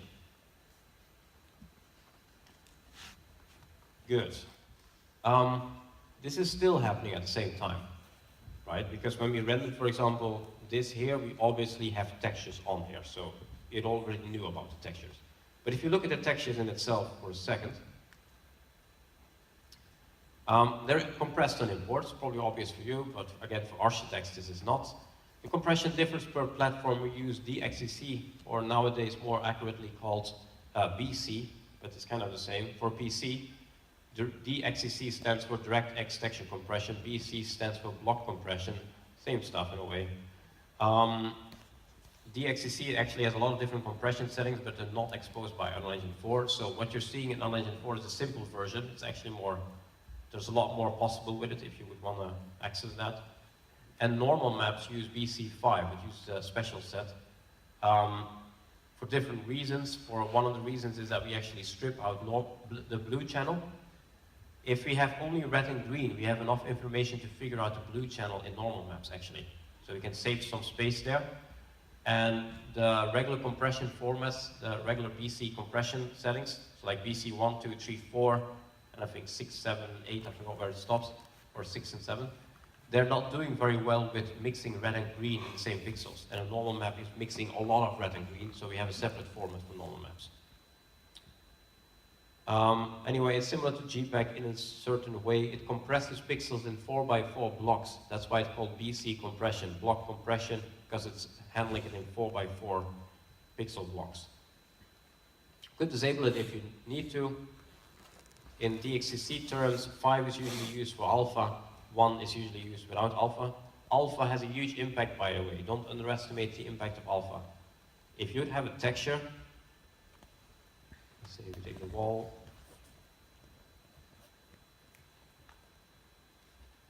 or let's take that. Imagine this thing has an alpha in there, right? And it doesn't. You can see there, it says DXC1. That shows you it doesn't have alpha as well. If this would have alpha, then the size of this texture wouldn't have been 43 kilobyte. It would have been 86 kilobyte. Having alpha instantly doubles the size of the texture. So you really don't want to have alpha unless you really need it, okay? The smarter way of doing it is doing what they've done here. where you can see it's actually, this is the ambient occlusion, this is just a mask, and here's another mask. Put them together in the red, green, and blue channels because they're compressed. Alpha is not compressed in most cases. So be aware of that. Only use alpha if you need very nice gradients.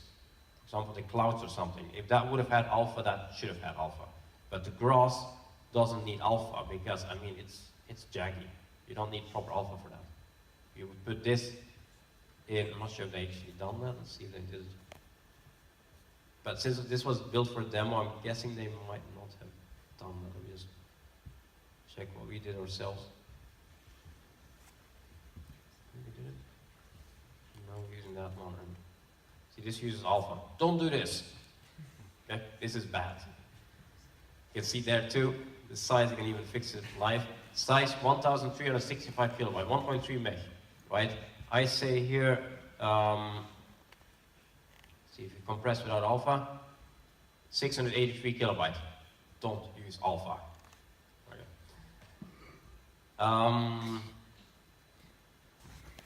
So the reason we compress is fairly obvious to you, probably if you're game developers, right? Limited memory and bandwidth. Shaders also have a maximum number of textures they can, maximum number of texture samplers to be correct, but they can call on. It doesn't affect rendering performance though, that's a thing. I always go to like gamer forums and they're always like, yeah, I have low frames in this game. I'm gonna turn down the texture detail. It's not gonna help you. It doesn't affect frame rate. It affects memory and bandwidth. And if you have memory and bandwidth problems, you're gonna get lag and freezes and hitches. The game will just stop or stutter. That's memory. But it's not gonna bring your frame rate up or down. It has nearly no impact at all on that. Another thing we do are MIP maps. You might already know this, so I'll do this a bit faster. MIP maps are basically just storing a smaller version of the same texture within the overall texture. So it's actually storing this one and this one and this one as well. The reason we do that is if we wouldn't have done it, we would get a lot of noise. We would get, see, it's very noisy there. This is smooth with MIPs, without MIPs. So it has a visual impact. And it also matters for performance, which I'll get back to in a second. It kind of just does this, right? It divides it up in different bands and you load a different texture depending on where you are. So in front of you, this is a different texture. This is a smaller version of the texture than this one. And this is a smaller one than that one. So you just blend to the next smaller version. That smooths it out.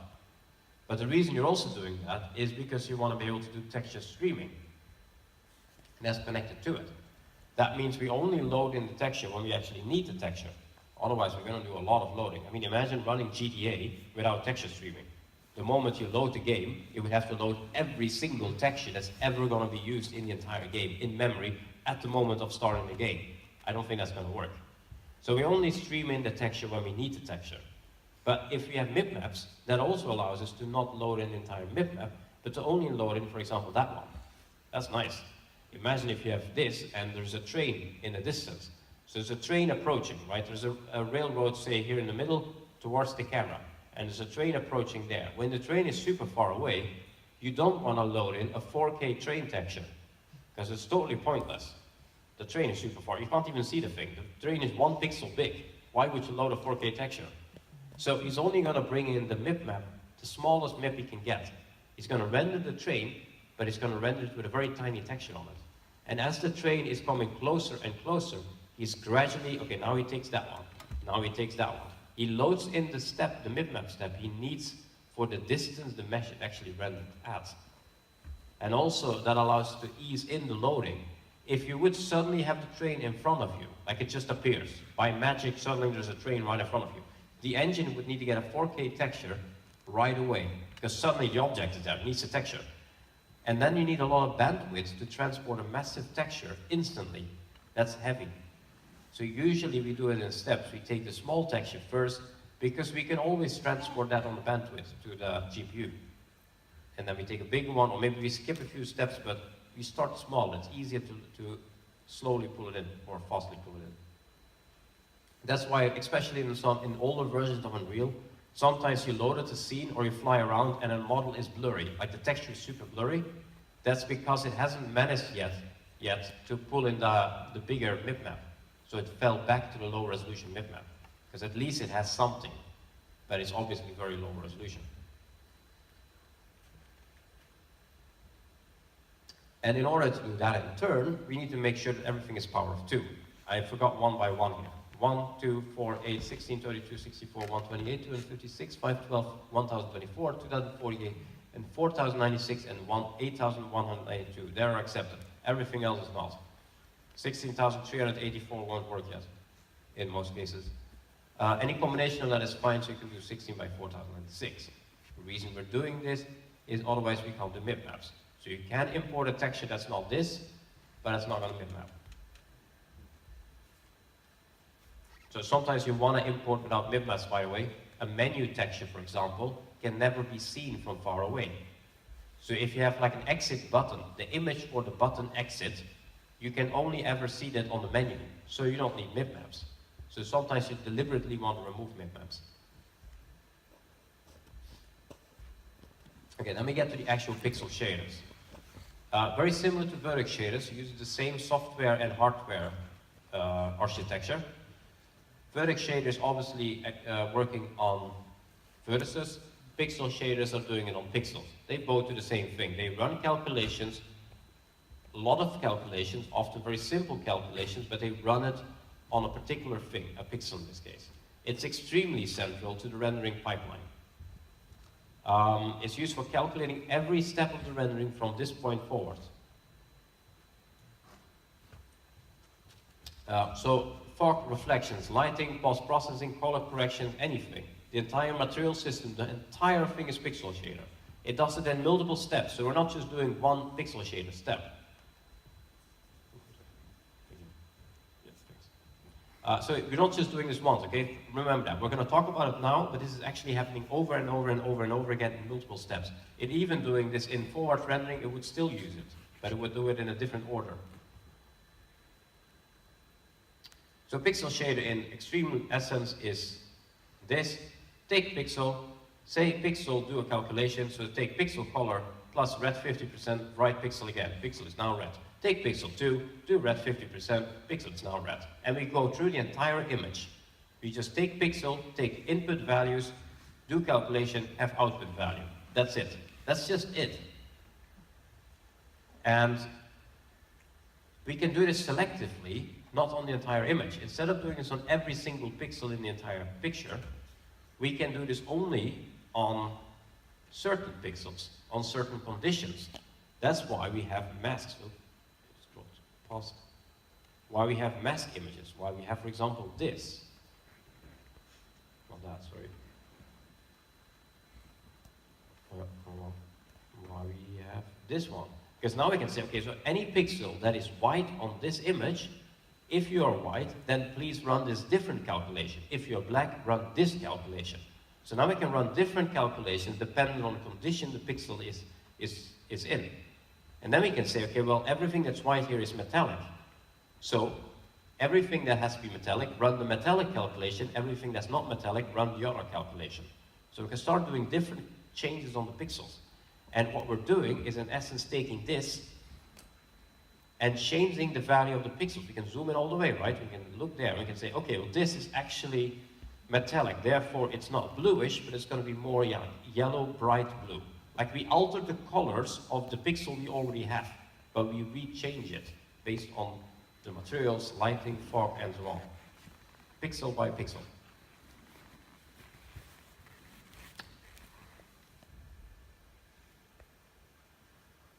I'm drinking, 1 second.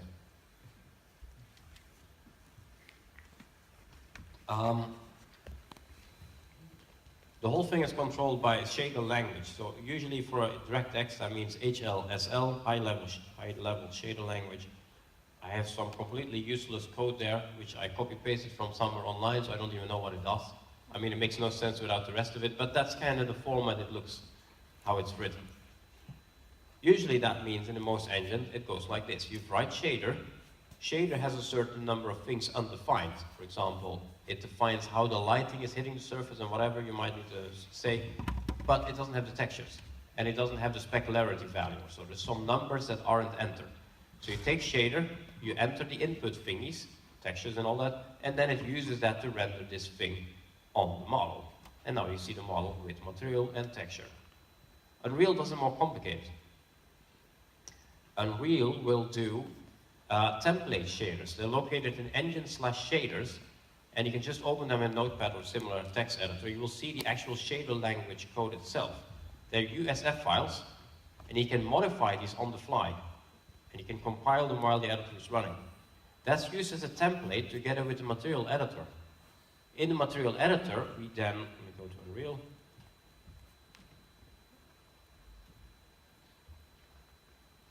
You can make your shader network. This in turn will generate shader language. When you press compile, apply, whatever, it will generate shader language for you based on what you've done here. But it will combine that with a template. This thing here is kind of the template, right? That is why if you change this to something else, say, it's gonna break it terribly, let's see if we can break it not extremely badly. Translucent, for example, we get a different input, because it kind of switches one of these templates files underneath. And it's the combination of the template with what you've done here. Both of those things are HLSL code, and you can see the code is generated. It will generate the combination of the two. So now this is the generated code, but it's still HLSL code. And that in turn has a certain number of things undefined. So you can then use material instances to define textures or overrides. You can say, well, it shouldn't be blue, it should be red, and then you render it on the model. A lot of this is PBR. I'll go over this a bit faster.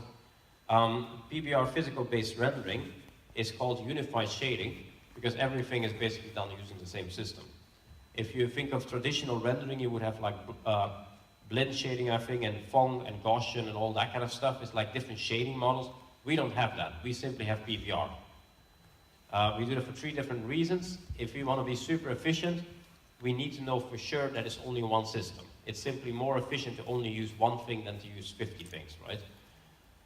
It also actually makes the art pipeline predictable because you know exactly how it's going to look because everything uses the same system. So it just makes work easy. And because we have to do this using the G buffer, we're going to get stuck. So we only have a few options we can do. PBR is one of them. It has to work with a compositing-based workflow. Just different values of PBR. I'll skip over that. You can read this up online. We also need to identify which pixels are using which shading model. So even though 90% is PBR, there are exceptions. Okay, this is the shading model image. Anything that's green is PBR, but you can see the spheres here. They're running on something else. I think the top one was hair rendering, cloth or something, skin, I don't know, subsurface, clear coats, stuff like that. So those things are exceptions. So we have to identify what is skin and what is not skin, and then render that differently. But most of it is PBR.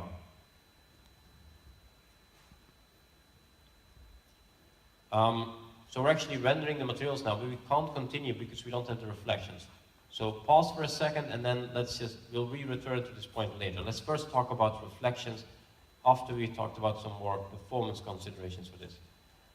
So a material and a shader, which are essentially the same thing, has a maximum number of textures it can look up, texture samplers, which usually means 16. But out of those 16, we're using a couple of them internally. For example, the light map, shadow maps, anything else. So you usually can only use 13 textures per material. If you use shared texture samplers, you can use up to 128, but only on DirectX 11 and I assume DirectX 12. So it won't work for mobile, for example. So you have a limit there, be aware of that.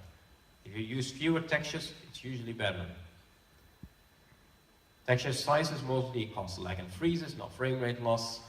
Pixel shaders have a huge impact, okay? So the biggest impact is gonna come from lighting, draw calls, and pixel shaders. That's where your performance is going. And pixel shaders are slow because we simply do everything with them. So yeah, they're gonna be slow. The higher the resolution, the bigger impact more complex materials has. And that's an interesting one, together with this one here. Actually, let me just show you that directly in the editor. Because you can visualize the shader complexity. So here's full screen. You can see everything is pretty green. That's great. Dark green is fine too, you can see that's totally fine still. What you don't want to have is red or even white. Okay, so red is not even the worst thing, you can see red is actually halfway in between. Worst thing would be, okay, the grass, but I made the grass unmasked earlier. If I wouldn't have messed up the grass, that would have been the worst thing. Let's go back to the statue there. So the statue here has a very expensive material. Don't do that. Unless you really need it, right? This one, I set it up as an example. So what I did here is I had noise, which is expensive. I do 32 steps of noise, and then we add lots of noise together until eventually we have a lot of noise. And it's very expensive because you can see at the bottom, this is running at 825 instructions. That's your expense. It has to do 825 calculations in a way for each of the pixels covered by this material. And when we say each of the pixels, then that implies that following case is true. Don't move it. If I'm here, this material is more expensive than if I'm here. Because now it's covering, I don't know, let's say it's covering 200 pixels, so we have to do 200 times 850 calculations. I forgot what the number was, let's just say it's 850, right? So 200 times 850, that's the number of calculations we do. If we're here, though, it's rendering, let's say, 4,000 pixels, it's a lot more. But you understand what I mean, right? It's rendering more pixels now with the complex calculations.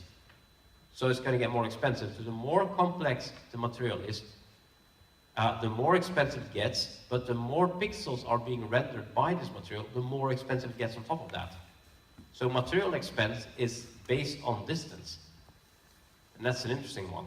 In fact, anything pixel shader based is based on the number of pixels covered by it.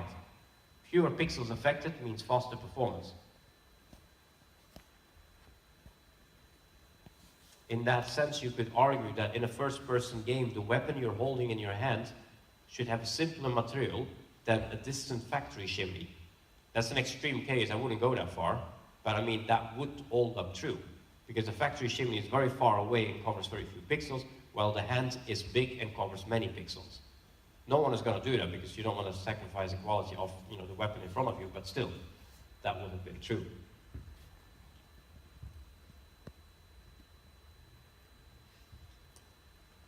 Good, so then you get to reflections.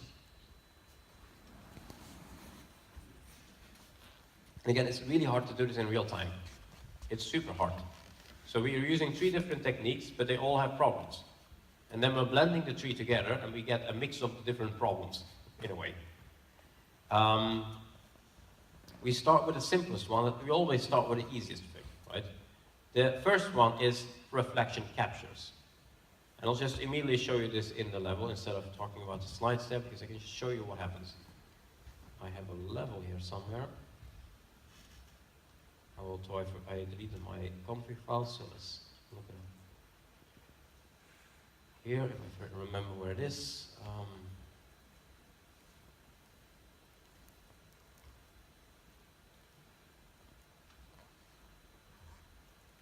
And then I have to configure the scene to actually only show one thing, so 1 second.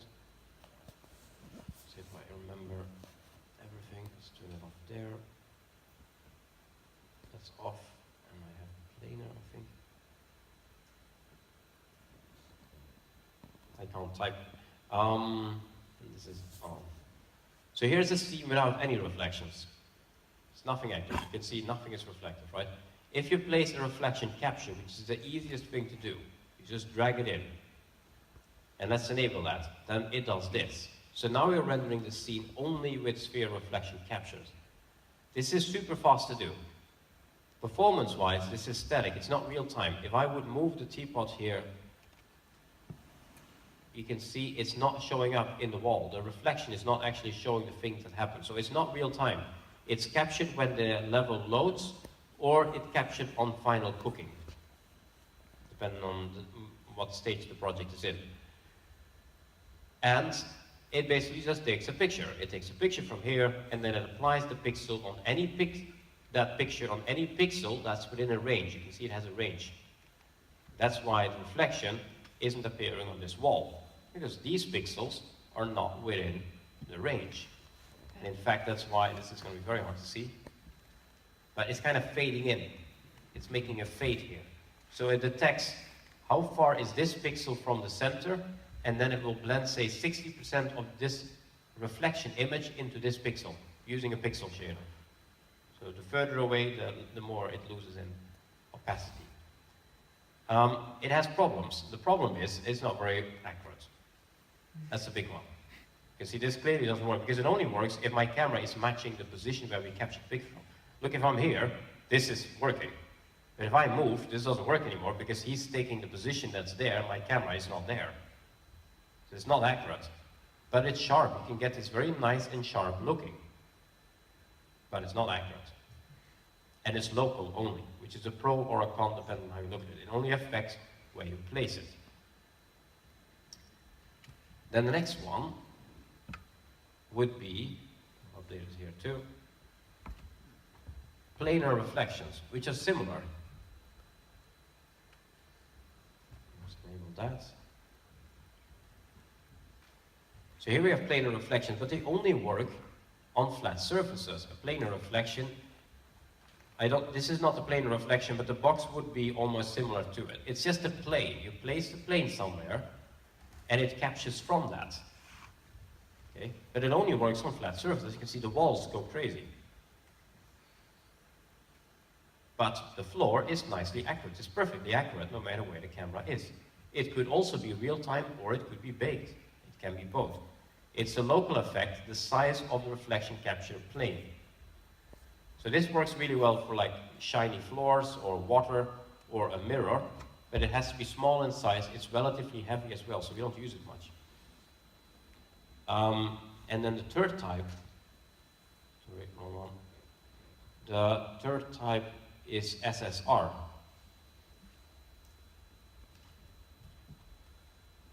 Enable that. So screen space reflections, SSR, which means this. And you can see you get problems too, right? But the thing with this is it's completely real time. This is the only one that's active by default. If you make an empty project in Unreal, you just make a project, this is the one that's active. This is the one that's real time. You can see the teapot there is reflecting in real time as it's happening.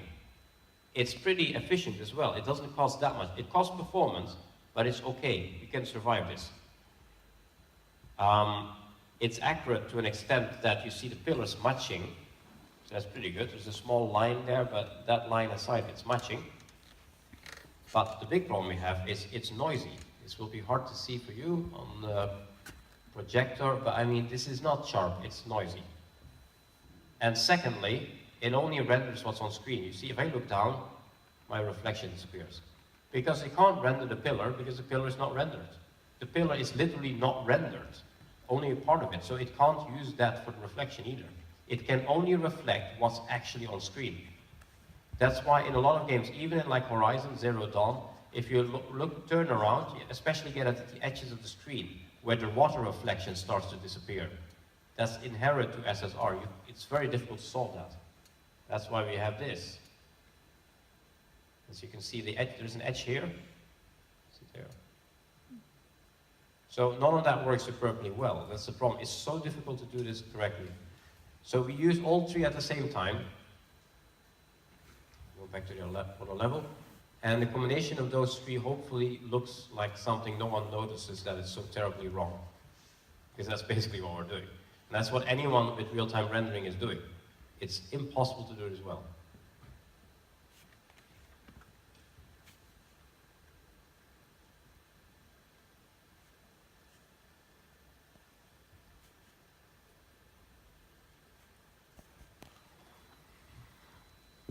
See, it's a combination of all of them. He will prioritize SSR. So any pixel that can be receiving SSR will get SSR. That's why, for example, let's go to the room in the back here. You see, if I look down, it falls back on a very sharp, very nice image, but it falls back on a capture image that was captured somewhere in the middle of the room. I can't immediately see it. I'm not seeing it. There is going to be one of these things floating around here somewhere. It's falling back on that one. But if I look forward, it's used as SSR. So SSR always has priority.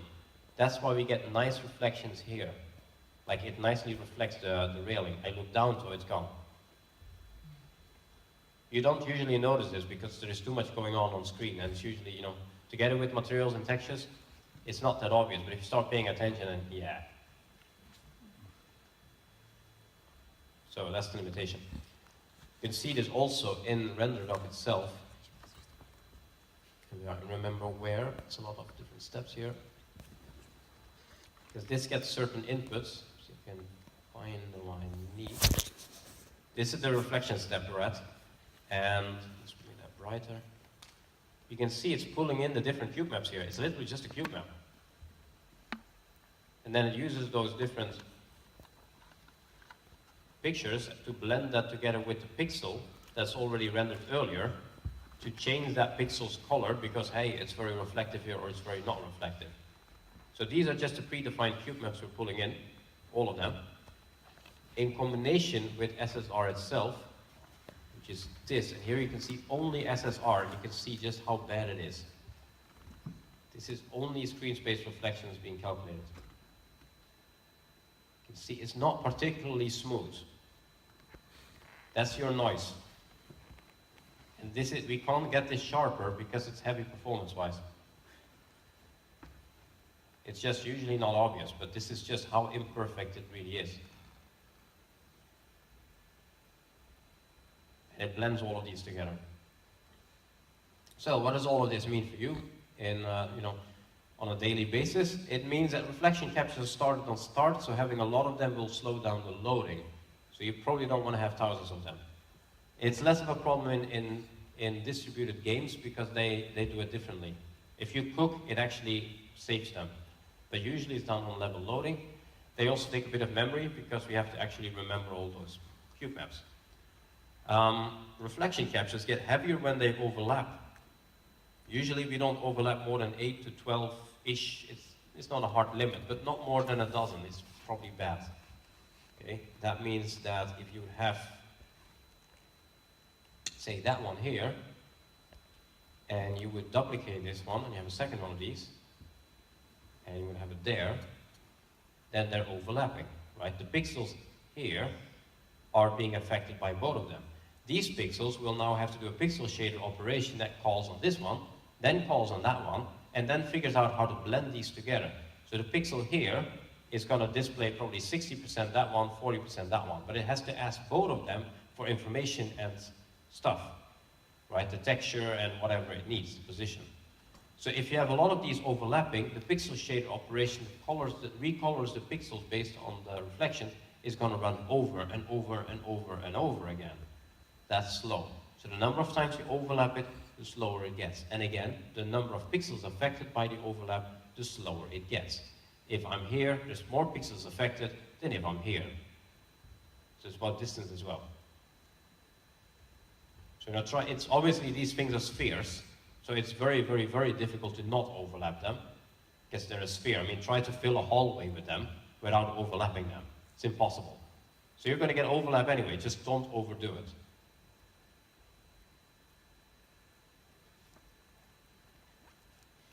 You can use skylights, by the way. They also have a reflection capture built in, so they give you a backup one. So if you have a big open environment, you can have a skylight, and then you always have at least one reflection backup available anywhere on your big landscape. Planar we only use when we really need it. You can turn off SSR if you really need hardware power. For example, in VR, you probably want to turn off SSR.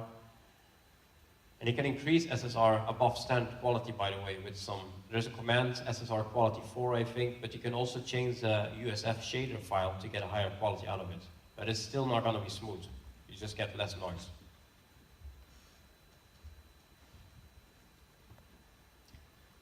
And then we get a really big one, which is the lighting and shadows in itself.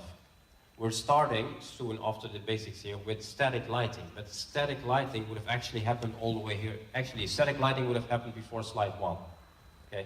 Because it's pre-calculated. So don't get too confused by this. This is actually already happening.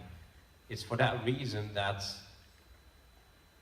when we were, let's see, where was I? Somewhere there. when we're in render dock and we look at the base pass here, you know, when we are rendering this out, you can see there's already lighting here. Because this is your static lighting, it's already there.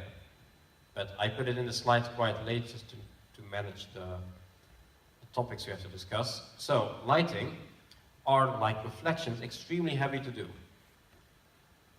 Therefore, we want to try to pre-calculate what we can, and therefore also we need to have a lot of different systems at the same time. That's the list we had earlier again. You can see here's your list. A lot of different systems because it's so difficult to do. There's two big ways of doing this, static and dynamic. In other words, you either pre-render it or you render it in real time. So we use the mix of both. And also, lighting and shadows should often be split from each other. It's often two different systems as well. So you could talk about four big groups now. Static lighting, static shadows, dynamic lighting, dynamic shadows. I'll get back to this later on. I think it's better if we talk about the differences first. So static lighting, process pros and cons, right? It's pre-calculated in the editor, stored into light maps. It's therefore super fast for performance because the only thing you do is just display a texture. Once you start rendering, once you start playing the game, you're not calculating the lighting. You simply show the light map picture. But that's easy because that's just a texture. That's just the same as showing a brick wall texture on a wall. You're just showing a picture. But it can take a long time to pre-calculate the lighting though. So that's a problem. You might wait a day or so just to render it out. And each time something has been changed, you're going to have to re-render it again. You also have to prepare your models to give them light map UV, so you're going to lose time on doing that. But it's extremely fast performance-wise. Quality-wise also, you can do radiosity, you can do global illumination, you can get realistic shadows and soft shadows, and the quality is basically just dependent on the light map resolution and UV layout. But technically, the quality could be extremely high. You may get seams in the lighting though, because of the UV layout, and the light map resolution has a limit, therefore if you do something very big, it's not going to work. If you have a very big bridge, for example, you will have a problem with shadow quality on that bridge, especially shadow quality, because you would have one giant bridge model, but you could only ever put a 4K light map on it, maybe an 8K if you really push it, but there's a limit to how many pixels you've got in an 8K texture, right? Those are the maximum number of pixels you can use to store the information in, from the lighting and the shadows. So very big objects don't play well with light maps. And obviously you can't change the lighting at all once it has been rendered.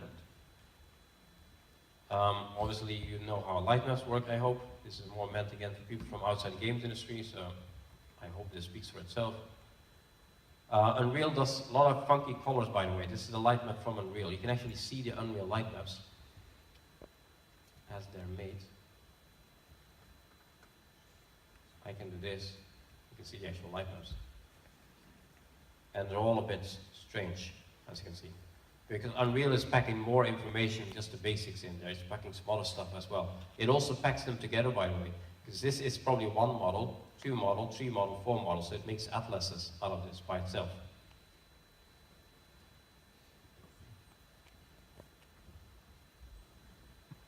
So we do this using Lightmass. I'll do this a bit faster because I assume you somewhat know this. Lightmass standalone application that handles the light rendering and baking to lightmaps. Supports distributed rendering so you can have many computers work together. The bake quality is determined by obviously build lighting quality, obviously as the quality as it implies, but it's this in combination with world settings and then lightmass settings, and here you have indirect lighting quality and static lighting level scale. These two numbers together with this, that's your quality. If you want the absolute highest quality possible, you need to increase that and that and that. Okay? There's a lot of settings you can set in the config files, by the way, but these are actually scaling all the advanced settings together. It's like a single multiplier number. You also need a lightness importance volume, which we have around the level here. It's one of these, I assume. This thing. It's just a big box. Within the box, give high quality lighting. Outside the box, low quality lighting. So anything that's important should have this box around it. Usually that means the playable area plus extra. You can see the playable area is until here, but the box goes until there. Have a bit of buffer. Otherwise you will see where the lighting changes. Somewhat. I think outside the box you only get one light bounce or something like that. That's the difference.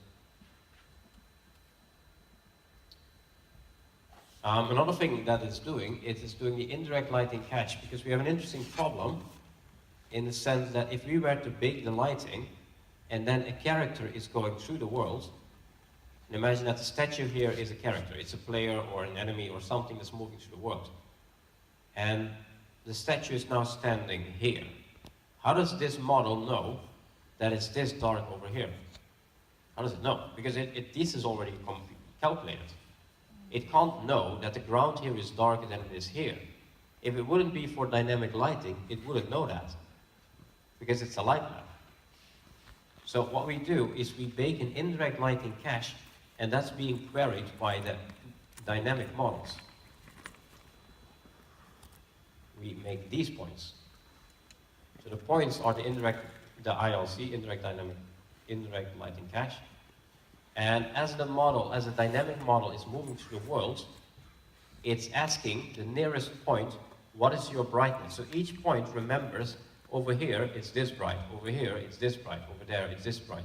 That's why they're having different colors. See, that's why some of them are darker, some of them are more green, because they remember that light was bounced off a green surface here. And I'm not sure if you can see it, but the statue goes through the corridor here.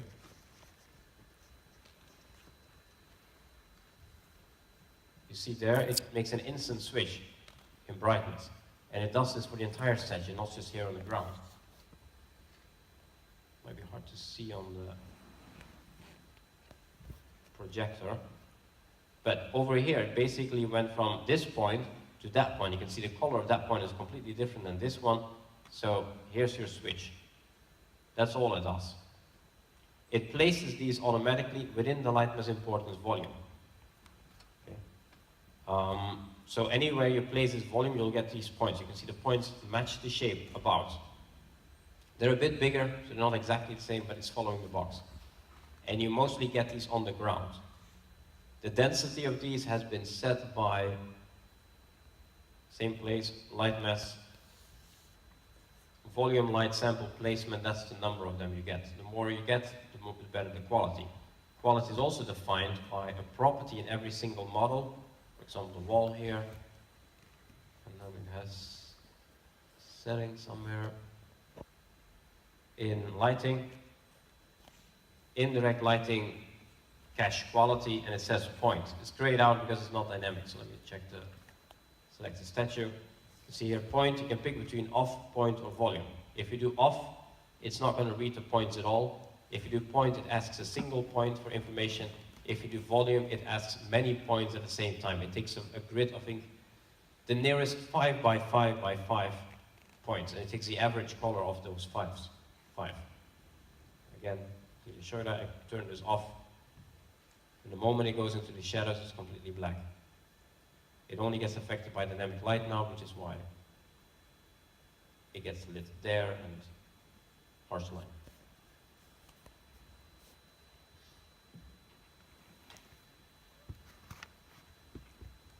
So that's that.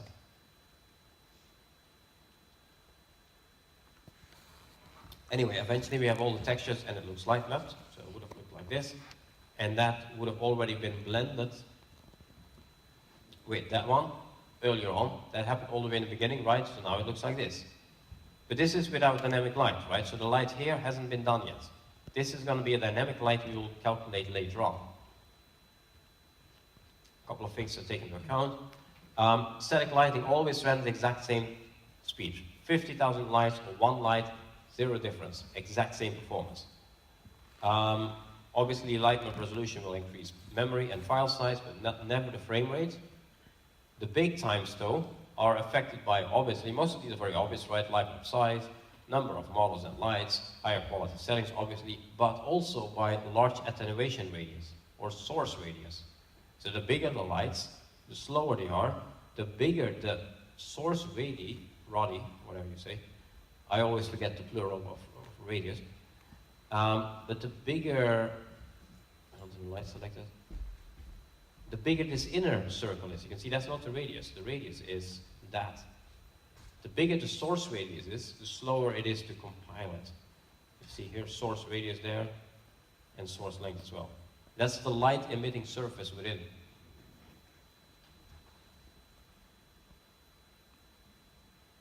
And you have a light map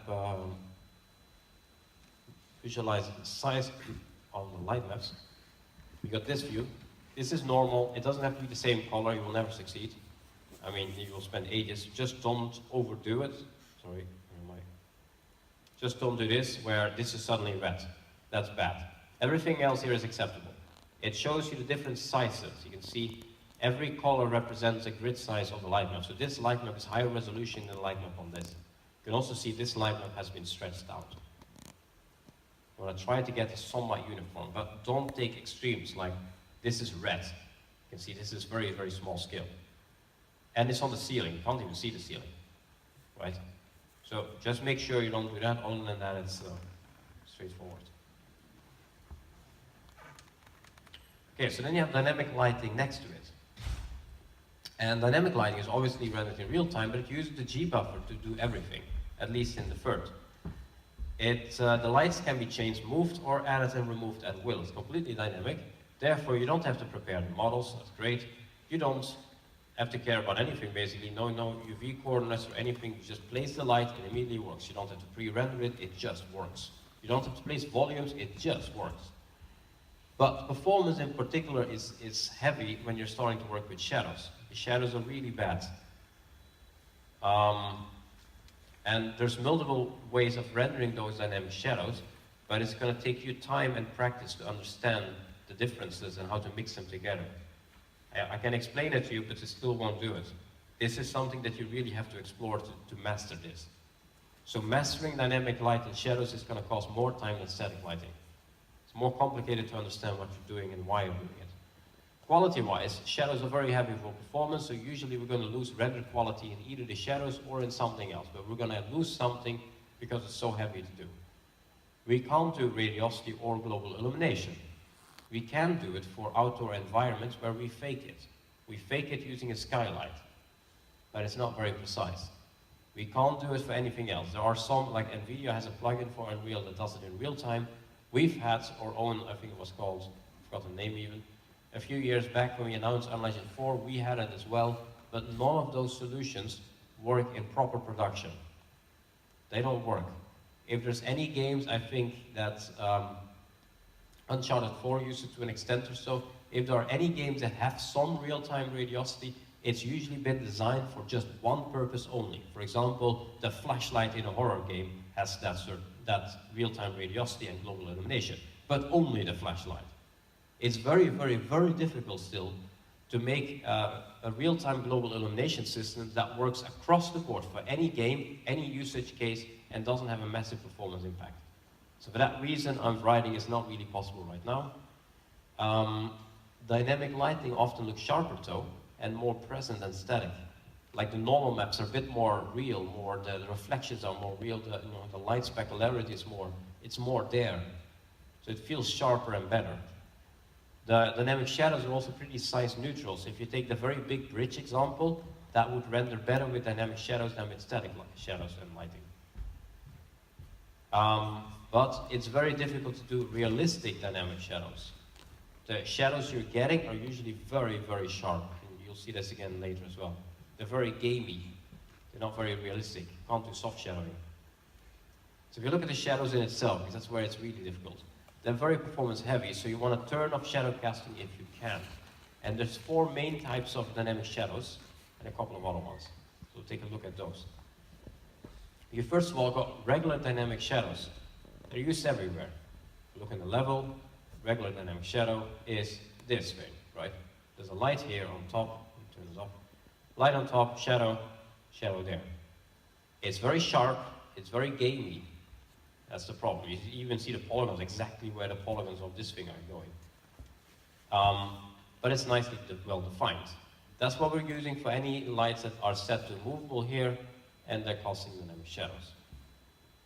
Another type are per object shadows. That's used by stationary lights for one. It's used by a couple of things, but most commonly stationary lights. A stationary light, and I'm not going to go into difference here between static, stationary, and movable, by the way. If you want to master Unreal, you really got to understand these three, or it's not going to work. So research, look into that. But if you set it to stationary, it's actually using per object shadows. You can see it's still kind of here, the shadow. You see where it is, but it's softer. It's nicer to look at. If you compare that to a completely static shadow, this other fire thing here is completely static. See, it's static there. There's no shadow that's visible. Any shadow this would have casted, because it does cast a shadow, has become so diffuse by the light bouncing around that you can't really see the shadow anymore. So you clearly see the difference here. Without that's static, sorry, wrong button. This is stationary, you get a blend between the two, and this is fully dynamic. Stationary one has also a limit, by the way, that it dumps the shadows into a shadow map. A shadow map has red, green, blue, and alpha. Therefore, that's 4 bits of information. If you have more than 4 of them overlapping, they start erroring out. You can see these are 3, but I probably have a 4th one somewhere else affecting the same area here. So if you get more than 4, you get the cross. Don't have the cross. Okay? Even if it still works, don't have the cross. You turn off shadows, cross goes. It's just about the shadow. It's not about the light. It's purely about the shadow.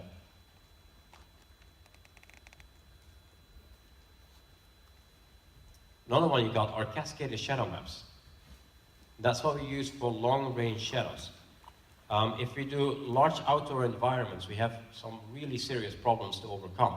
One of them is that shadow-wise, we can't just render shadows on everything. Imagine you have a city, like a really big street, and you can look all the way down the street. You can't render shadows for everything and for as far as you can see. It's not very efficient either, because far away in the distance, you can't see much. Everything is tiny. So you want to render the shadows only for what you can see. So you render it on distance. Okay, so you want to say we only render the shadows on any, on the first 2,000 units in front of you. That's what cascaded shadow maps do. See if we're going to be able to see the fading happen somewhere. I forgot where. Or although I might have baked it. See if we can find it. I set it up on this one indeed. I specifically made this example here. You can see the cascaded shadow map disappearing. See, that's the disappearing of cascaded shadow map. So we fade the shadow based on distance. If you come closer, then the shadow appears. But that's still not good enough. Because now the shadow range is super small. And it's not going to work in a game, right? In a game, it would have been the shadow disappears somewhere there where the water starts, further away. It's not good enough because over there, in the distance, you don't need the same shadow detail as you need over here, right? You need that to be simpler than this. So you need like mid-maps for shadows. You need a low resolution shadow, a medium resolution shadow in between, and a high resolution shadow up front. That's CSM, cascaded shadow maps. It cascades layers of shadows. So you get actually 3 different shadows cascaded on top. And you can try to see if you can, spot the jump here. If you look here, you can see the jump. If you look at the shadow as you come closer, there's your jump. You see, it switches shadow as you come closer. You get a higher resolution one close up. So that's the next system. It's used for outdoor lighting. Can only use it for outdoor lighting right now. Then you have another one called distance field shadow, because that's still not good enough what we had. There's several there's a lot of problems in general, not even just with lighting. But it's one of the things that's difficult to do in real-time rendering is calculating distances when it concerns a lot of information this is a bad explanation, but just doing a simple distance check, how far is this object from the camera, that's easy. But in order to render shadows, you need to do a lot of distance checks and comparisons, right? You need to do the distance between points, and then you need to compare all the different pieces of information. And that's really slow. That's why dynamic shadows are slow. The fact that you have to do these checks, like how far away is that? How far is that from that? Like all these different distance checks. So what we're trying to do is we're trying to find a way of optimizing that. We're trying to find a way of how can we calculate distances and compare results more easily. And one of the ways that we've done, this is the Unreal, what's implemented in Unreal. It's not unique just to Unreal, and there are other solutions as well. This is just what we've done at the moment, are mesh distance fields. That's this. And distance fields, as you can see, they look kind of strange. They build up a second model. So this is no longer the model that we had before. It's a different one. We store the information in the distance field, and then we use this simplified model. You can see it really is simplified here. We use this information to calculate the distances on. So then we don't have to query the information from the polygons. Because the reason why having high poly models makes it worse to render dynamic shadows is that every time we have to do these distance checks, we have to ask for the information from the models. And if the models are very high poly, we have to ask for a lot of information. But if we can put the information in a distance field, then we just have to ask it from the distance field instead, which is simpler than the actual model. So this is faster to render dynamic shadows with. You can set the sharpness in the mesh, so you could probably get this to look better than here. You can see the original size of it is no longer matching. You can improve it, doesn't work well on trees at all, as you can see. Very strange. Works best on straight hard geometry like a wall. Let's see if I can duplicate the wall here for a second. Works perfectly fine on the wall. You have to enable this in the project settings. If you do so, it will automatically generate it. So you don't have to make it. It's going to generate it, but it will take time to generate. I think I messed up the next few slides. So I ran these slides again by some of the rendering guys and had some comments on it. So I made a few mistakes in what I wrote here. So I'm going to do this a little bit faster. And actually I can possibly just Google. Is there internet here? Is there Wi-Fi? Anyone knows? Is there Wi-Fi? Someone know? I can just show you the okay. I can take a more correct image to show you. A texture. And the texture is like a flipbook. It has different frames in there, and then it makes a box with different layers in there, like so. And it uses each of those images as a layer in there. It's kind of like a hologram. And based on that, it's able to build up a 3D representation of something, but it's stored in a 2D texture, but it's still 3D in nature. Okay? Sideways, you can do the same. See? Because if it takes part of each slice, it can also figure out the direction sideways. So using the information from this, it can build up the model again, but it's stored in a texture. And because it's stored in a texture, it's easier to do these distance calculations. It's more optimized. So that's what it's really doing when you need to see. And that in turn allows us to have shadows from distance field shadowing. I don't think I can show you here. It's very hard to see. So what we do normally is we have, I think it's active there. It's kind of thin in the middle, I think. We use this cascaded shadow maps up front. So we have nice, dynamic, sharp shadows. But after a while, they fade out. And then now, the distance field shadows would take over. Because the distance field shadows are too imprecise to be viewed up close. They're not looking very nice. But they're good enough for far away. So they're handling everything that's far away. Works best if the object is, has straight lines. You can see this is the same model as this one, but this is rotated. Once you rotate it, it just gets weird. So straight lines work better than not, because it's just like pixels. It likes making straight lines. It's basically boxes. Like pixels are little squares. You make a diagonal line with pixels, you get a jagged line, because you're trying to make it a diagonal line with boxes. Some other stuff lesser used, in-shed shadows, are actually per object shadows. They're the same as per object that we discussed earlier. But they're called differently for some reason. They're a setting you can find on meshes. They give you a higher resolution shadow output for particular models. The player, for example, is using inset shadow, allowing the player model to have higher resolution shadows than the rest of the environment. Contact shadows, it's working in screen space. It's gives you very fine shadows underneath models or something. Like, let's say you have some plants growing on a wall. you can have those plants give shadow on the wall. I don't personally think it works that well, so I usually don't use it. Capsule shadows are a very simple way of rendering shadows for example, the player or enemies, because you don't render from the geometry of the model, you render from the collision shapes, which gives you super simple shadows, but at least you have some shadows and it's very cheap. Okay, we'll get back to what all of this means for you in a second. Let's first look at how it's actually working. So again, pixel shaders for everything. And everything acts like, the lights act as masks. So if you have the environment here with one light in the middle, you see there's a blue sphere here. Right? You only see the blue where the geometry is, so there's no geometry in the back. But there would have been, the radius of the light is that.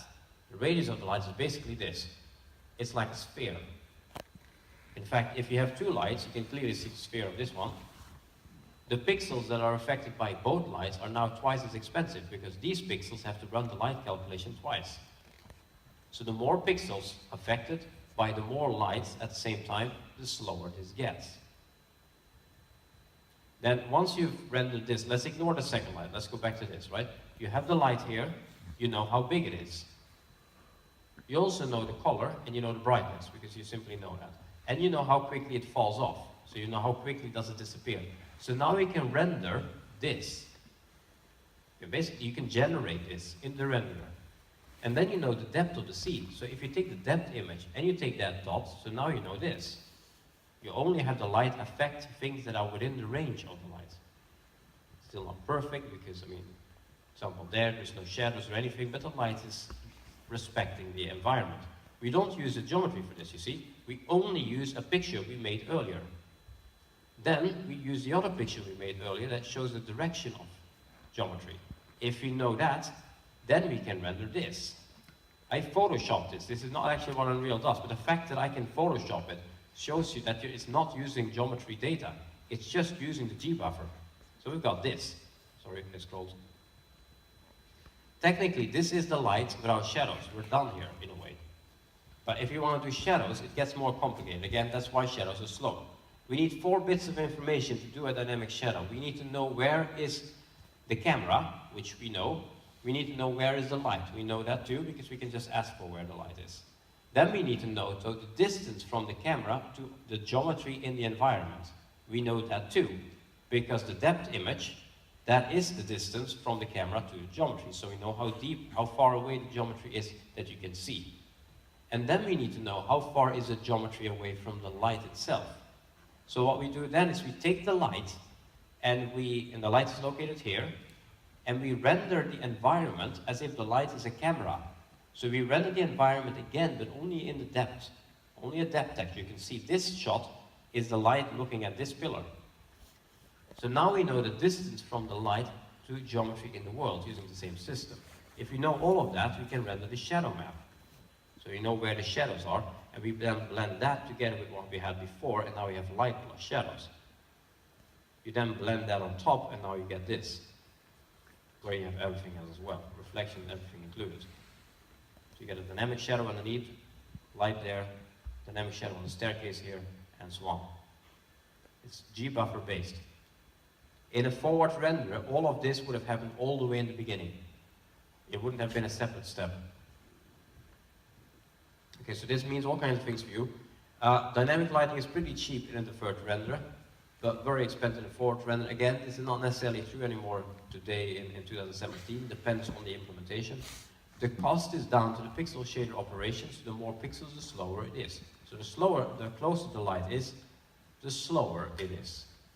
This light is dynamic again. It's more expensive right now than it is now, besides the fact we can't see it. Just imagine you can still see the light. That light would have been cheaper now than it is now, because it's affecting fewer pixels. So if you would profile the lighting and you would look at the numbers, you would see that this is the most expensive one, and then you might think, oh shit, I did something wrong with my light. But that's not true. The light that's close to you is simply always going to say that it's more expensive. So it might simply be about the distance more than anything else. You want to keep the radius as small as you can. Here we have 2 different lights, right? I mean, they look the same. The same brightness, the same size, I mean, they look the same, right? You look at the radius, though. This one is this big, this one is that big. This is a default light. If you drag a light into Unreal, you get this. If you just set it up yourself, if you change the settings, I can do this. They look visually the same, right? No one is going to notice.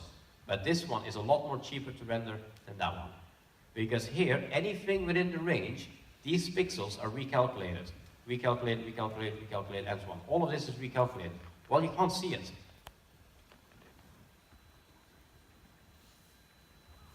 Turn off shadow casting if you don't need it, and the poly count of nearby geometry affects the impact of shadow. So the higher poly, the slower dynamic shadows are. Okay, be aware of that. If you need a game that has a lot of dynamic shadows, you probably need a lower polygon count. If you have a game without any dynamic shadows, you can probably have more polygons. So that's your consideration, the balance you have to make. You can use distance fields to reduce the impact of that, but it only works in outdoor environments or something with long viewing distances, and it only best works with solid models. Also, you can fade or toggle off shadows when far away, manually or automatically. There are settings in the lights, for example, here it says max draw distance. You can do 500, you can see the light disappear. So stuff you can do like that. You can manually turn this off in Blueprint. You can manually say, if I enter the corridor, turn off the light or the shadow. You can do a manual distance check in Blueprint as well. If I'm further away than say 3,000 units, turn off the shadows. You can do all kinds of things to help this. Talk about the mix as well. Here we have a mix of the two. So the fire we have here in the back. There is one static light here, and there's one dynamic light. So that's what we're usually doing. The usual rules are that if a light is weak or far away, it's static. And if a light is up close and important and strong and bright, it's probably dynamic. But because you then want to have the best of both worlds, you tend to place both of them in the same place. So the static light is weak. You can see it has intensity 0.5. But it does give us nice bounce lighting here. It's hard to see in a projected view probably, but it's not pitch black here. It's nicely looking. It has a big radius as well. You can see this is how big it is. Whereas the dynamic light, you can see it's very small, but it has brightness 10. It's very bright, and it's obviously dynamic. So you can combine the two to try to get the best of both worlds. That's what we're doing sometimes. And also, if you can turn off shadow casting on a dynamic light, do that. We've done that here. You can see if I turn it back on, you can't really notice. See? The only reason you notice it on this thing is because it's floating, which shouldn't have happened in the first place. And you can see it on the ground. So obviously the ground is here the most obvious case, but still. If I wouldn't have told you there's no shadow on the ground, you might not have really noticed it that badly. If you start paying attention, even games like Horizon Zero Dawn, if you pay attention to the lights in that game, I think 90% of them don't cast shadow, I think, from what I remember. I think actually only the sun is casting shadows there. You usually get away with not having shadows. As long as you're consistent, it tends to work pretty okay.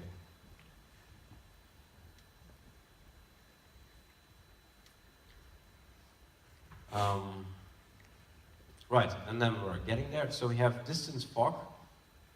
We actually have 3 types now. We just added one in 4.16. But when I made this, there were still 2 types. So atmospheric and exponential, they're kind of the same in a way. Distant fog means it fades in the distance. It also is height fog, means it fades towards the sky. This is very straightforward. I'll do this faster. Again, pixel shader based. If you know the depth and you know the color, then you blend the two together and you get a fog. Easy. We do it a bit more complex in Unreal. Most of my examples are simplified. What we do in Unreal is we look at the direction of directional light, and then depending on where the sun is located, we change the color of the fog and the brightness of the fog, depending on atmospheric scattering and all that. But it's essentially the same idea. Blend it on top, now you have distance fog. You just change the color of the pixels based on the result of this, using pixel shaders. Some other steps as well. You got transparency that comes in very late, all the way at the end, because it's so difficult to do.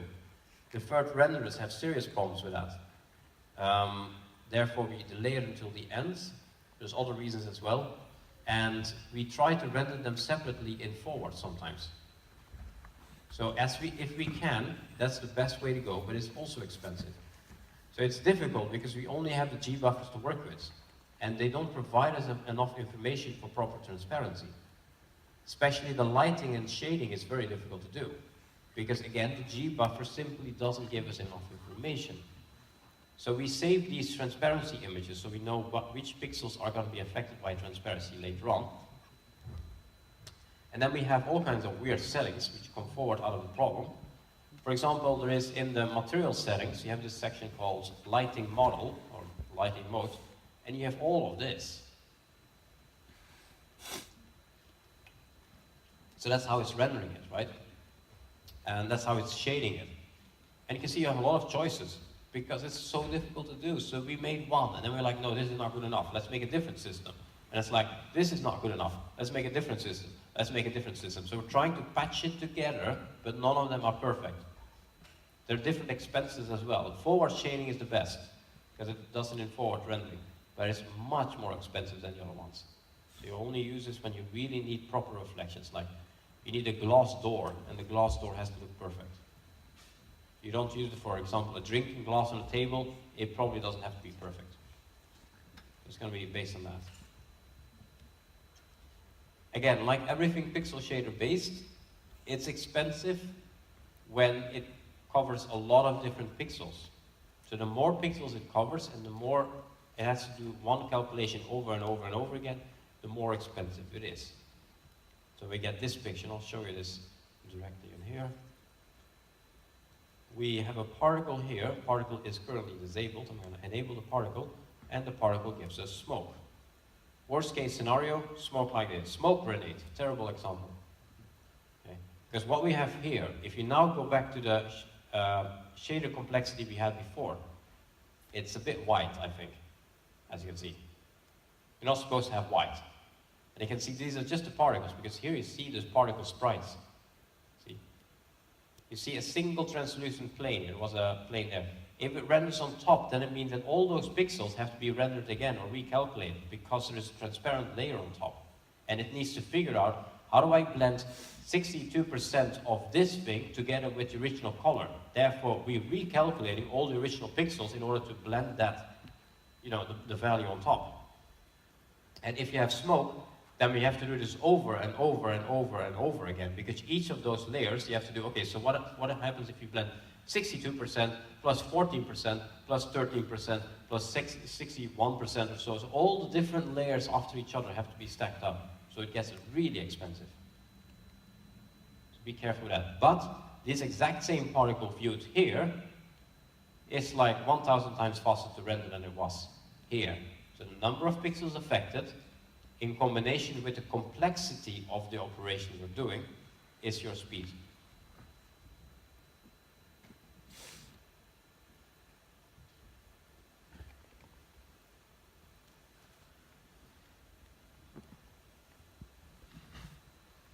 There's all kinds of things we didn't do. We haven't done subsurface rendering. We haven't done refraction, we haven't done displacement mapping, we haven't done screen space, aim occlusion, we haven't done interface UI, we haven't done decals, okay? We haven't done all kinds of things. So it's much more complex than this as well, but we have done the most important parts. And we also haven't done post-processing. So post-processing, as the name implies, is post, it's at the end. It's whenever the rest has been done processing. Any visual effect is post-processing. It again is pixel shader based, and again it uses the G buffer for most of what it does. Examples, you know, most of this is obvious, I think. Bloom, depth of field, so post processing. We take a couple of those as example here. If you want bloom, you can figure out which pixels are bright, and that's easy to do. You can just ask every pixel, are you brighter than X? If yes, please color yourself a different color, or, you know, basically, if you're not brighter than X, please color yourself black. If you're brighter than X, please just keep the color you have. Then eventually you get an image like that. Then you can make it very small, and then you make it very big, and then it's blurry. It's one way of just making it blurry. Just scale it around a bit. So you've got a blurry image that only has the brightest parts on the screen on it. You could then take camera dirt, it's just a texture. You then blend the two together, now you have dirt on the brightest parts only, and then you eventually, I don't have it here yet, eventually you would blend that together with the original image, and you have bloom with dirt in the bloom. In Unreal, we're doing this multiple times. We're not just doing it once, we're not just doing what we've done here, we're doing this several times over and with different sizes. So one blur is very small blur, very big blur, and so on. And then sometimes we recolor the bloom as well, and the combination of all those different bloom steps gives us a richer bloom result. Okay. So it's actually this times 7 or 8. Depth of field, super easy. We know the depth.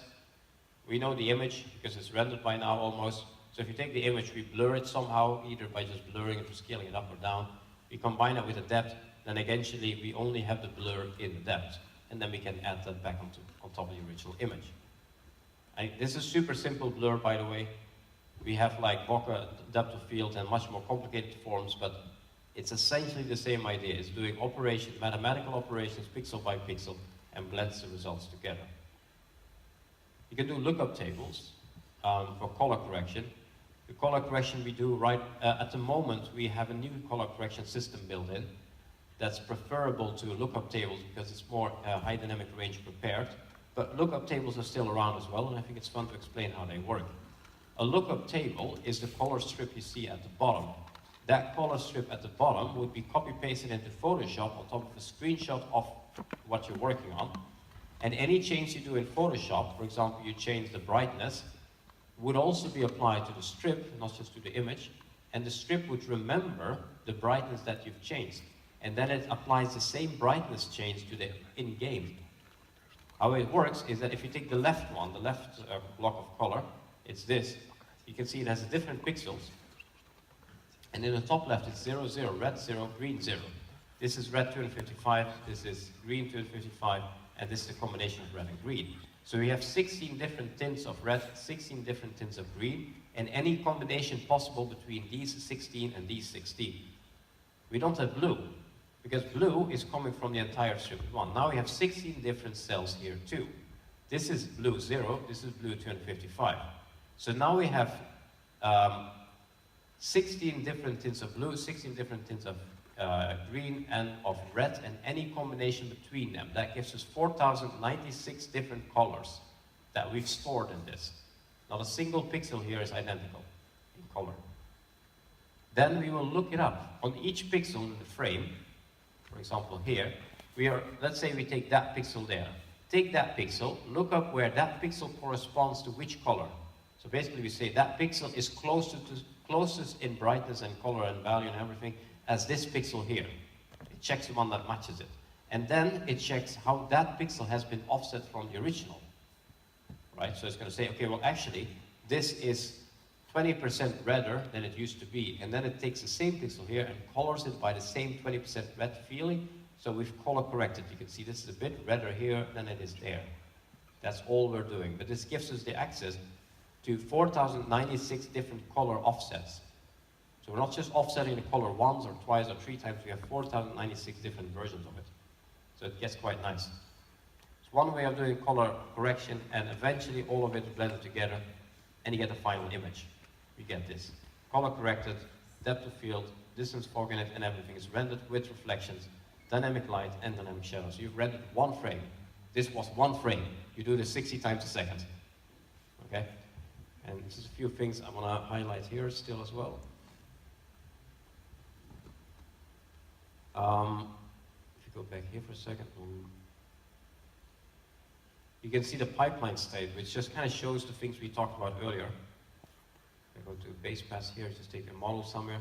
You get the input assembler, which is where he gets the information from the vertices and the polygons itself, so the raw information. Then you use the vertex shader to interpret that further, to offset it as mentioned. You can even see the compiled vertex shader here itself. It's very difficult to read, but this is the vertex shader code he uses to do the work he has to, but it's compiled, so it's nearly unreadable.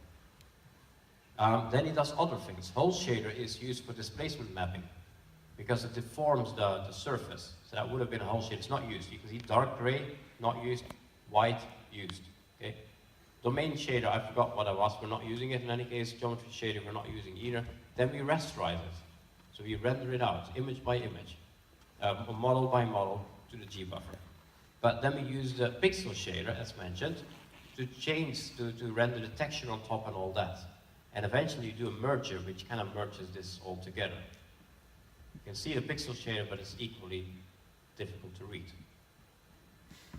You can see the textures it pulls in.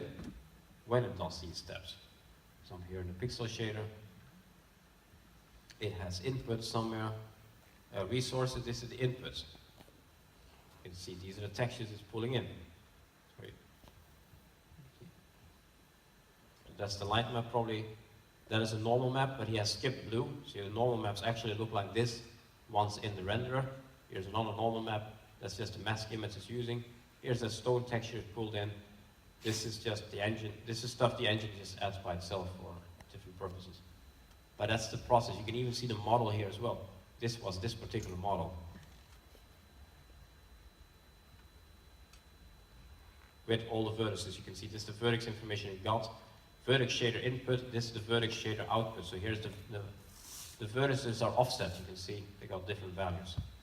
So that's the whole process. You can see that quite well. I think that was the end. I have a bit on performance as well if you want, but maybe there's some questions or things you want to ask. Anything? Right.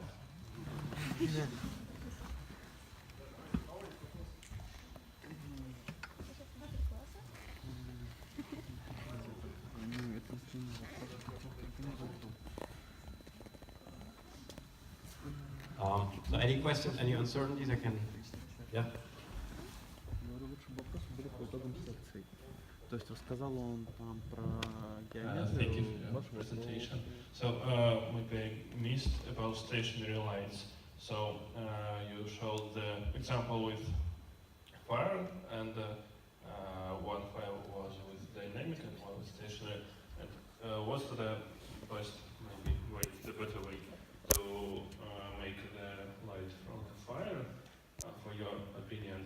And maybe I missed, is stationary light dynamic or Yeah. Yes? Stationary lights are both, they're literally both. But in about performance, is it like dynamic or? They're literally both, so they are heavy. Like the example I had at the end of the corridor where there was a static light and a movable light at the same place, I could have technically just had a stationary light there for both. Because it was still giving the indirect lighting with the static lighting, and it was still giving the dynamic shadows and the flickering, the light was flickering. That animation would have still been there as well. So I would have literally had the best of both in one light. Flickering is dynamic and it's heavy. That's dynamic, yes, that's the light function. And it can, it has a small range and not so expensive. Well, true, I would have had to have a bigger range, or I would have done stationary. So in that sense, it might have been slightly slower, stationary. The problem with stationary is you can only have 4 of them overlapping, so you quickly get stuck. Thank you. Ребят, у кого еще может быть вопрос? Либо все понятно, либо все непонятно. Либо просто вопросы набралось, но уже забылись. Что-то конкретного нет спросить, да? So the guys saying that they have a lot of information for all this time and they have to process it inside of them. So do you have something else to tell to the audience, or maybe we can make something like a more interactive part? Sure. I can talk about profiling, but it's maybe not interactive. Or I can just load my own game if you want. That's probably very casual. See how it's made. It's huge, so I can show you the whole finished game with lots of spaghetti blueprints. Maybe we can ask an audience about what the best way for them. Ребят, вы слышали наверняка, то есть один вариант, Шьорда сейчас может рассказать про профилирование. Да, некоторые начинают ухмыляться, вот. А другой вариант, он может сейчас показать свою игру и, скажем так, разобрать ее, скажем так, чуть больше формы. So, guys choose the second option about your game. Yeah, Okay. I think. Story-driven game on an alien planet. It's on Steam, it's on Xbox as well. It sold well. It sold about 150,000 copies, so we're totally happy with that, considering the small team and budget we had. You know, it shows that Unreal can be used very successfully for small titles. So this is not Epic. This is really just my own game, just to be clear. But people always say Unreal is too complex. If Unreal can do awesome things, but you need 100 people. That's not true at all. I mean, I did this while working for Epic and traveling, so it's not like I have a huge amount of time. And I did this on my own almost. I had 8 people involved, so we didn't have a big budget at all. It was totally doable to do, and Unreal enables you to do that, and that's very nice to see. We have a lot of these kind of successful teams, right? I mean, there's, for example, Astroneer, I think it's 8 people as well in the United States. The game sold 750,000 copies now. I don't know what they sell it for, but let's say it's $10 per copy. I mean, that's $7.5 million. It's crazy. And it allows you to go this far, because you have so many tools, everything just kind of works to make it a bit nicer. So it's a very long game. It's actually like 12, 16, 18 hours long, depending on how you play it. Looks like this, fully dynamic day and night, so I can just change the time of day anytime I want. Now it's noon, now it's like evening, now it's night. When it's night, it automatically freezes over, so you get ice on top of the world. Everything responds to it. We got these big planets moving around. We have the ocean actually has rising tide based on the position of the moon. Then the world will actually freeze during the night. Everything changes, and everything is easy to just mess with and tweak because you've got the tools, right? The flowers will close during the night. If I would have worked in a bigger company with an in-house engine, I would have had to have a meeting with a producer, a programmer, and everyone else and convince them of the fact I want to close the damn flowers at night. And they're going to say, we don't want to spend the month doing that. But with Unreal, because I have the tools, I can just set it up within 5 minutes. Anyway, big worlds. This is one of the 12 levels we have. So it's somewhat open worldish within pockets. Within a pocket, you can do whatever you want, but then you always have to pass a certain bottleneck point. I did this 80% in Blueprint on my own. So all of the Blueprint was done by me, and 80% of the functionality is Blueprint, the rest is then C++. The Blueprint is really scary, okay? So be prepared. I'm going to open up the most important one. So this is the sky. I'll put it aside for a second. The entire sky system, the sky is one giant blueprint. See, the sky is literally one giant blueprint. It's a bit big. You can see the planet is full-size 3D. Because the level is there. Okay? You can see the level is there. So it's full-size. You can see the cloud layer is there, so that's the clouds is in front, the planet is behind it, and then there's another mesh further away in the distance, that's the sky itself. Let me take the most important ones. Yes, that one, and that one, and let's say that one, that one, oh, again those, and take this one. So this is most of the games running on these classes. Let's start with the sky. This is the sky and weather. I was the only one doing Blueprint, so I didn't have to care about making it understandable, as long as I understood it, okay? So yeah. This is we spawned this in the world. Like, in the beginning we had everything just in the player, but then it kind of crashed.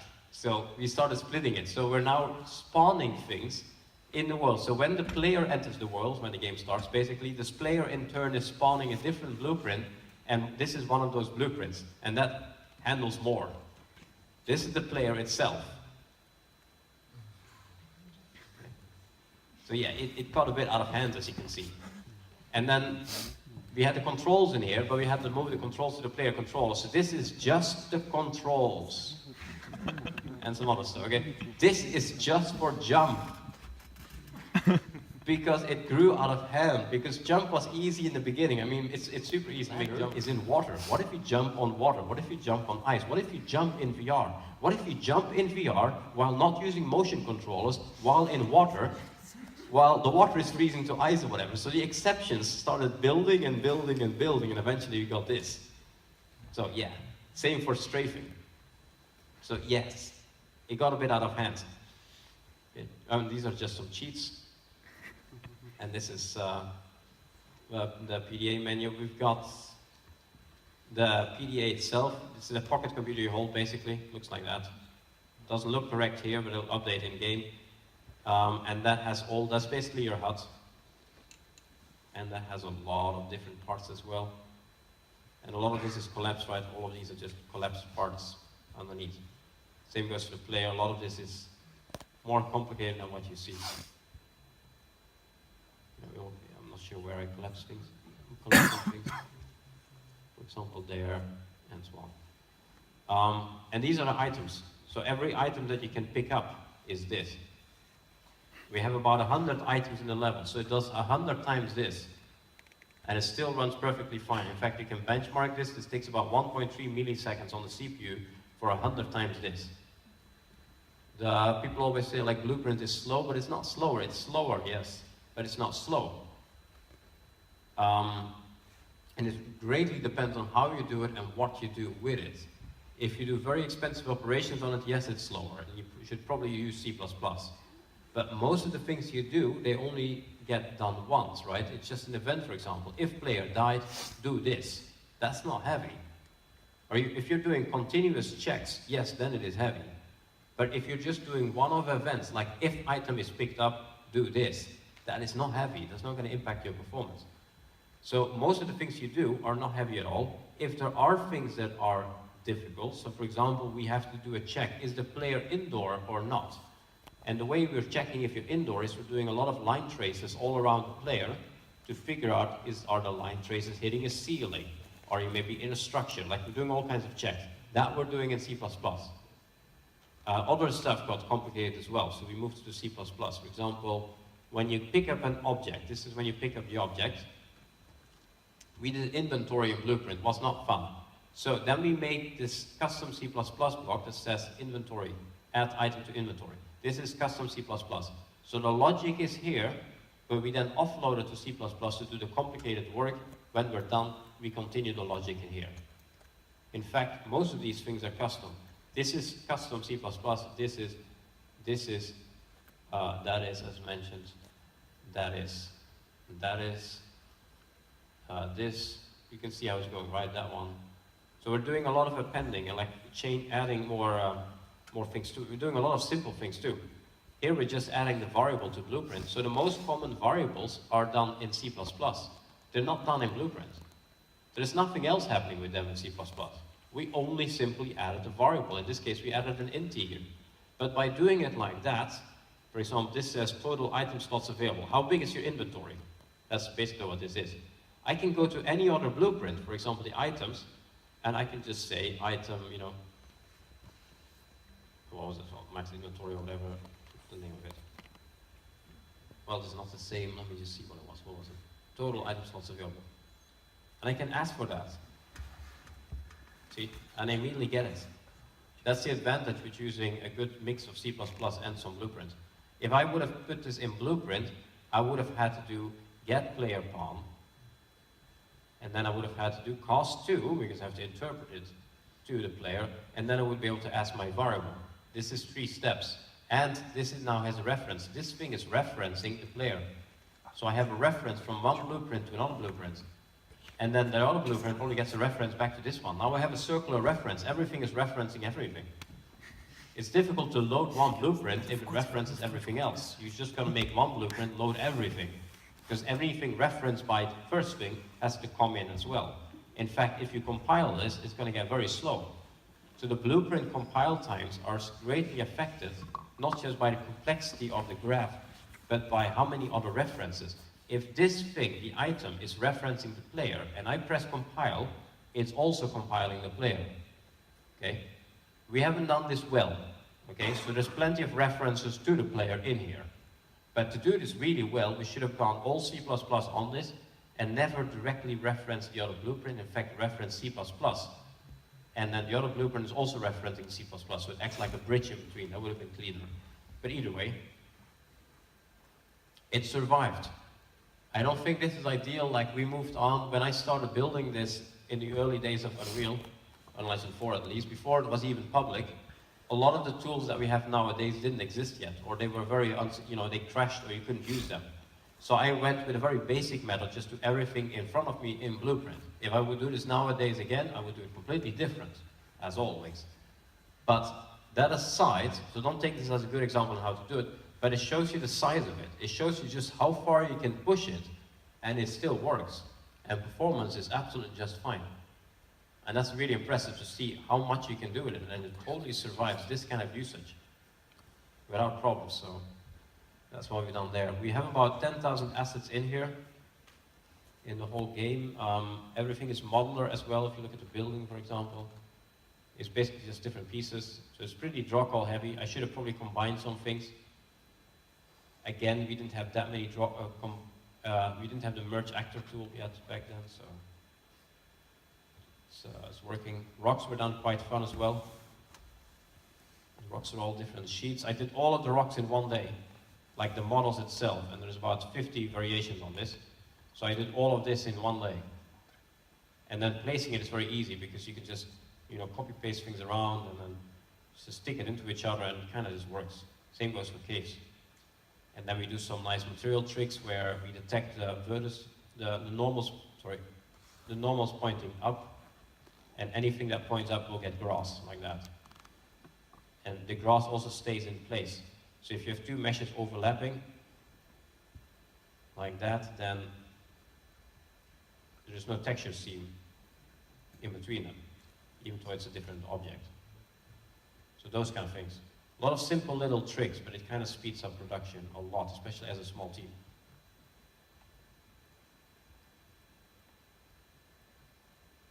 Done a nice giant hack with the sun. I want this really nice glow on the sun. You can see if I go behind geometry, it doesn't work in the editor. In games, it disappears. It's basically a particle. I kind of hacked it. Like, you see the particle turning there? It's 3 gigantic 1 million unit across particle planes that are rendering through the entire geometry. And I do a line trace from the actual sun to the player. If the line trace hits something, it means the player is behind an object and the sun fades out. If not, you're basically a glow. I did manual bloom. That's what I'm basically doing, making sure that, or I did CSI Miami red glow, where everything gets this reddish glow on top. And when you look away, it fades with a material setup. So the material detects the camera angle and will fade the particle out so you don't see it anymore when you look to the side. That's what I've done there. It's all fully dynamically lit.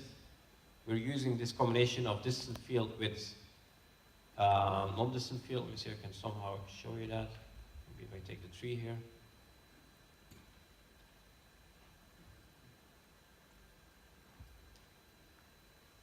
You can see if you're up close, you get fairly nice shadows and they're dynamic. But if I go here, they're still moving. So this is your cascaded shadow map. It's a bit dark for you, I think, but maybe you can do.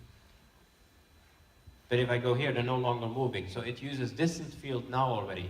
So the only real dynamic shadows I have are from here until about a tree. This is the range of my dynamic shadows. Everything beyond this point is distant field shadowing. So I have a pretty long range of distant field shadowing because of this. See, the range is about there. You can see the building is losing shadows about now. So this is the range of my dynamic shadows. Any questions on things you see? Anything you want me to open or talk about? Anything goes? Could you show actual gameplay? The actual gameplay. Who would play a game? Just build it.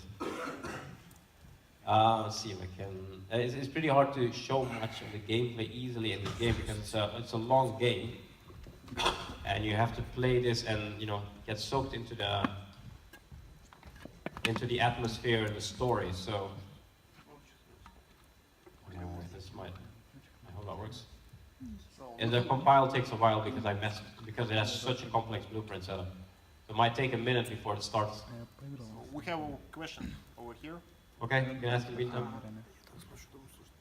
I don't have enough experience with Unreal, but I thought blueprints only for designers and artists who don't have experience with programming.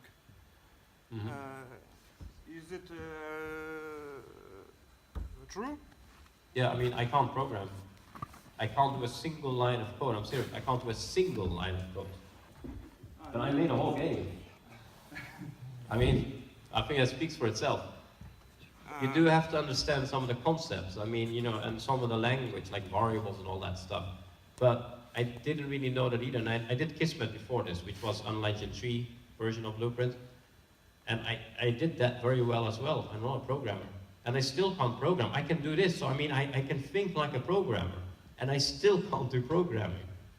But because I can see it in front of me, I can just experiment. I can just draw the lines. I can see it. I think that's my problem with programming is I usually don't see it. You have to build up a mental image of how do all the systems and functionality you build, how do they work together? I can't see that. But if I see it in front of me, literally see it, I'm suddenly much better at it. And if the system suggests to me, what can I do? What kind of function can I trigger now? I'm better at it. So yes, you can get very far with this, I think, even if you don't have a lot of programming skills or anything. It's definitely been, you know, I would have never been able to build this game without Unreal. Not saying this because I work for Epic, it's just I literally would have never been able to do this because I can't write a line of code. So yeah. Thank you. I mean, it's basically, but again, it's single player story driven, so it's not like I can show it within 10 seconds, right? So you walk around, you explore, you feel the world, you can see the light going down. I can give myself some stuff to work with. Give myself some, you know, you got food, you got water, you got some basic survival things, but it's not really about the survival at all. You don't build camps, for example, you don't build houses, you really explore the world. You're never stationary at one point. And you have a fully built out temperature system. You can see it has temperature, humidity, and wind. And the amount, if, for example, if it's night and I jump into the water, I'm probably dead. Because I'm going to cool down. And if there's a lot of wind and it's very cold, I'm very dead. So it properly responds to what happens in-game. In the morning, the humidity goes up because the air temperature increases and so on. So it's properly responding to things. We got a fully built out weather system. You can see the weather is now worsening. I just lost the sun. The wind is picking up as well, probably on the trees. I saw some lightning there. I think I might get some really bad weather. I will do the God mode.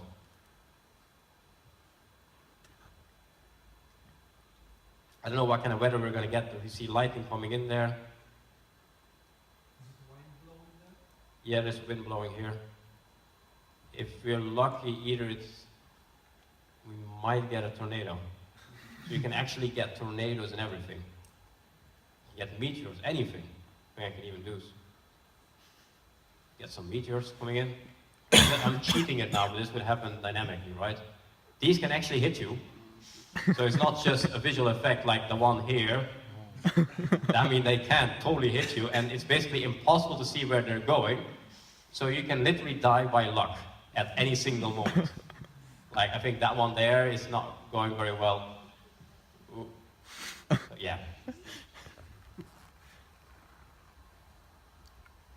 And it started raining, as you can see in the meantime.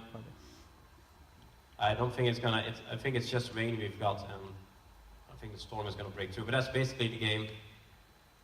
Works in VR as well, even. This is really nice to see in VR. Oh, we do have a tornado. So that's nice. So you're supposed to run away from it. What people don't realize is that the tornado always spawns in front of the player. So if you would just run away in a non-straight line, you'd be perfectly fine. But players online, they didn't realize that. So they're just like running that way, for example, or so. They'll die. You can see it gets very cold now. And you have that thing. That is not animated, by the way. That's purely the material editor.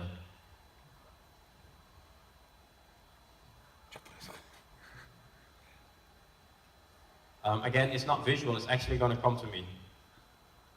I should probably not stand here.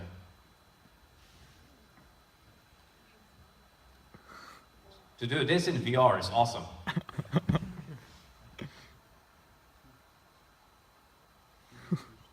Also, if it gets too cold, the rain will turn into snow automatically. So, yeah.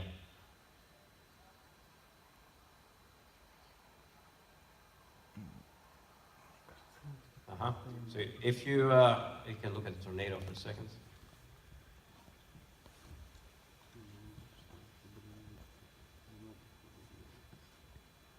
Here's a tornado mesh. It's a bit big, as you can see. That's what came over. So it's full size for real. And if you look at the mesh for this thing, it looks like that. I had a lot of challenges here because it had to be transparent because I needed to fade out at the top. I need the top to blend with the sky, right? Because otherwise you see where the mesh ends. Because what it's basically doing is this thing is, you know, it's just basically just comes through like that. So I needed this to be transparent, but if I make the entire thing transparent, then I get a lot of performance impact from, because all of this is transparent, and I get sorting problems because the polygons render in the wrong direction here. I mean, they rendered on top of each other wrongly. So I had to make this non-transparent and this transparent, but by doing that, I still need to have the two materials blend together. You can see there is a line there. There's a line running there, but it's very subtle because I'm blending this texture on both of them, and then I fade them over to each other. So it's purely a material trick. In the same way, you can see let's move it. The clouds also stay in place. They don't move along with the mesh. But it's purely material. Everything is material. The fact that it moves like this is entirely done in the material editor as well.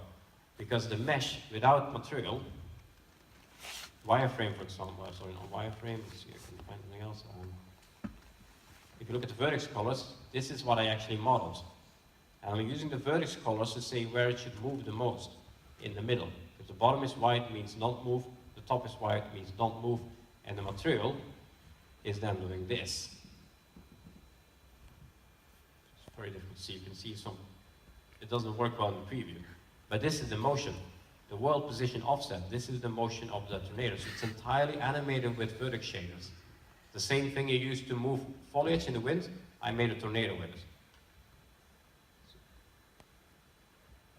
The water was really tricky to do, especially back then. I think it's easier to do it now, but in the version of Unreal that I used back then, I needed proper reflections on the ocean, and I need the ocean to fade out as well. Like near the beach, it has to come, you know, fade out because it hits the beach. And that was really hard to do because I couldn't get nice translucent shading going on in the third rendering. So what I ended up doing is I made the entire ocean unlit. You can see without light, you still have the sun reflecting in it. The ocean is rendering unlit. It's not receiving lighting. All the lighting you see on the ocean is totally fake. So I went a little bit far. First of all, I needed to solve that you need to get reflections on the ocean. The reflection is very vague, but you can see them. I don't mean the sun reflection, I mean the reflection of actual geometry. It's currently showing the storm one still, so it's hard to see. But it should show the reflection of the planet reflecting the water. So I started capturing a cube map. I captured a cube map somewhere as reflection myself, put it on the water, but that was heavy, very heavy. So then what I did is I took two of these, so you can find it back. I'm capturing two cube maps. Put that into a blueprint. I put the blueprint here, and this blueprint has two scene capture cubes. Each of these captures a cube map. Low resolution, but as you can see the tornado is still here. It takes a cube map. And then I capture one of them every 2 seconds. So I capture cube map A at the beginning. Then 2 seconds later, I capture cube map B. Now I blend from A to B over 2 seconds in time. Then I capture cube map A again at 4 seconds. Now I blend from cube map B to A over 2 seconds. So now I have a frame rate of, what is it, 0.25 I think, or 0.5. My frame rate is 0.5 frames per second, but you don't notice that. You don't see it switch. You don't see it switch image because it's fading from one picture to the next picture. So we have a very low frame rate, but it's still looking smooth because you have a nice smooth fade between the two. So that's how I solved that one. And now it's out of sync. This might take time.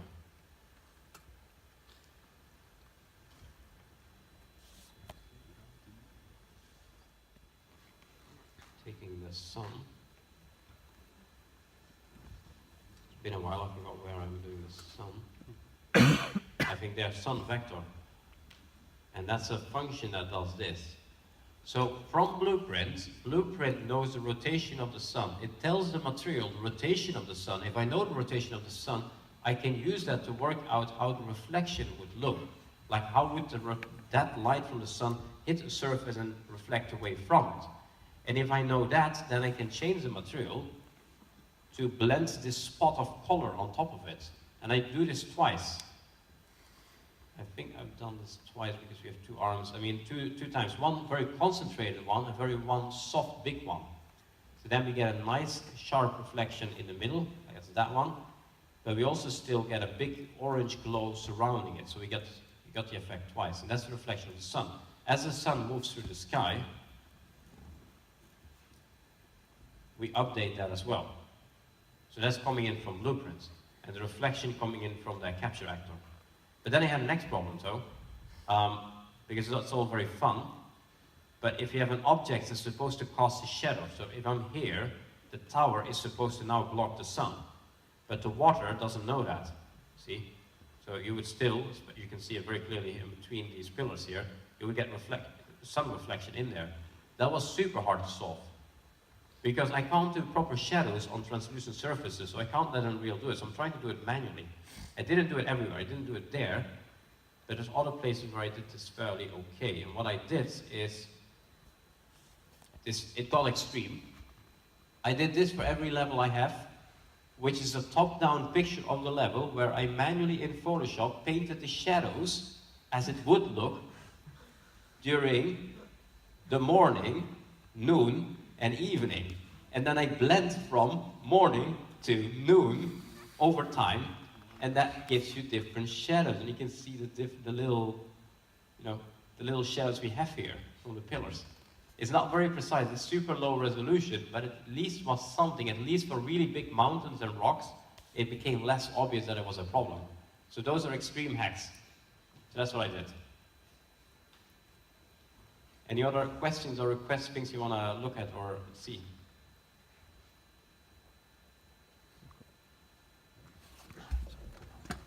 As I saw from the scene, looks like you have a separate meshes for the whole ocean plane and for the shoreline, water for the shoreline. So, what was the solution at that time to create this kind of nice-looking shoreline? This you mean? Yeah. Yeah, all of it was hard, really. And I mean, again, there are somewhat better techniques now available nowadays, but still, a lot of the things you could do, they don't necessarily work on every platform or with good enough performance or on a very big scale. So even if there are other things possible, it's still usually hard. So the waves are actually just particles, as you can see. See, I'm literally doing this, but I had to place these manually, but I felt that was acceptable. I mean, it's not like you do this every day. So in all the ocean levels we have, you see I'm doing this, and they're actually not super accurate. You can see this is clearly not very realistic, but you don't really notice most of these things. Like, if I wouldn't tell you, it's not that clear. Yep. So you get away with a lot of hacks and tricks, right? And the particles, they got parameters you can set. That's really nice stuff to play with. You can set parameters for particles, so I can change the size of it per particle without having to make a different particle. People tend to forget that.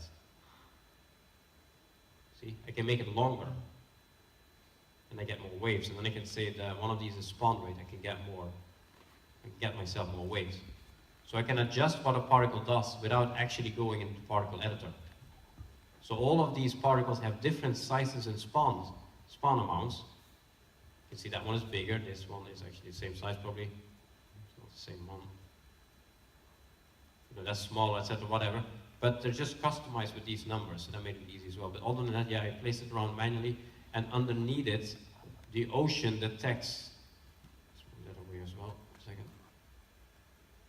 The ocean detects, because of the depth fade, where the shoreline is, and then blends in some extra foam. But it's not perfect, because you can clearly see it's kind of messing up if you move the camera. You see the line is moving. I never managed to fix that. But because the waves are on top of it, it's not always that obvious either.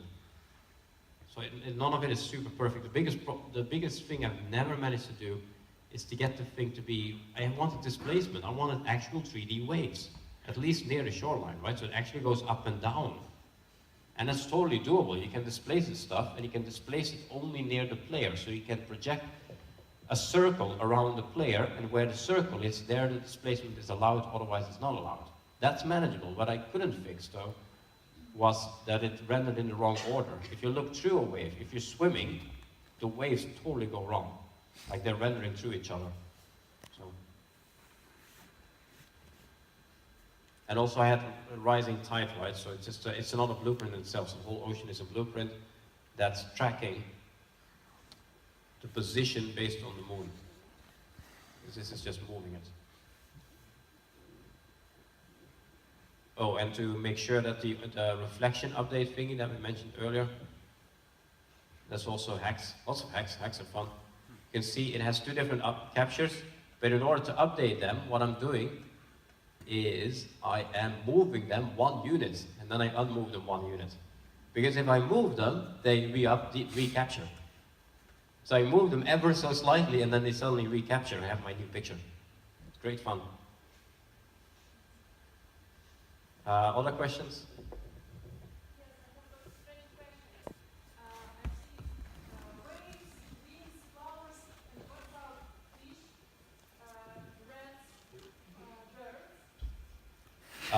Well, the story is that the planet is actually early in development, so there's only grasses and plants yet. There's not much complex life forms.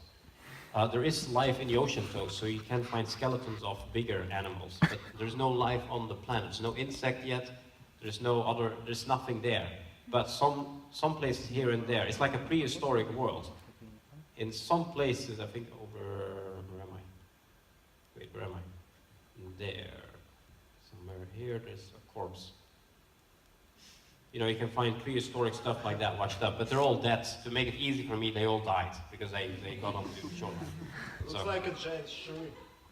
We do have a really nice fish. I like the fish. A lot of this also, by the way, I work with what I can do and what I have. So I would go to places like Turbo Squid and I try to see what can I find. And then I find myself a really nice fish. And I'm like, okay, what can I do with a fish? So it's the other way around. It's not like I want to design a level with a fish. It's more like I have a fish. What kind of level can I design? That's a lot of the things I've done. But by doing so, it got really creative and it went fast. It's compiling the texture. 1 second.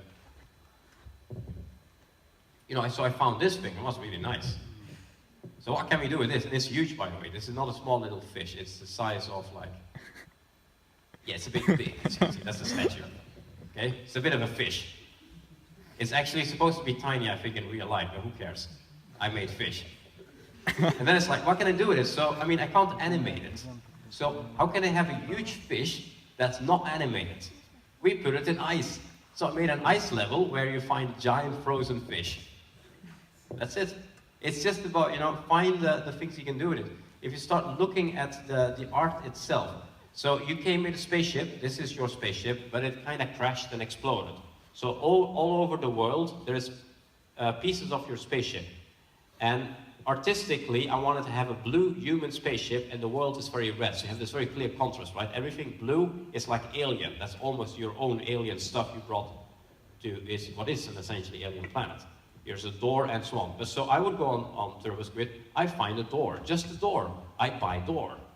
But now a door is different than everything else. But if I make everything blue, then suddenly everyone thinks it's all the same. So I made everything blue. Right? You look at the pieces I have. Here, for example, I found myself a canister, whatever you call it, and I bought it, and I colored it blue. And suddenly, it is consistent, and it fits in with a fence I found, because fence is blue. And in fact, if then I remove some words, so this says Strogan, or Trugan, whatever. And people wonder, what is Strugan? Well, it's actually nitrogen, but I removed 2 letters in Photoshop. It's just very simple hacks. If you think about it, it's all super, super simple. Like I found like a medical TV or something they use for heart pills or something. I color it blue. So TV now fits alien world. Not good enough though. So then I made a movie from the aliens where they crucify you to scare you, put it on TV, it fits in even better. But if you think about it, all of this takes 5 minutes to do per step. So that's how we did some of the art production. We buy it, and because the world has a very consistent and very strong color palette, it's very easy to make things look as if they're made for the world, while they're not. I bought random objects, and I recolored them. But you wouldn't say so by just looking at it. And that's the thing. I do the same with plants. Like we got these trees, they're obviously real trees, but the coolest trees I have are these, and the coolest in terms of how we made them. Let me show you. Let me add them to the foliage in Paint for a second. Come on, it's loading them, I think. Let's see if I not paint anything too much. Yes, that's okay.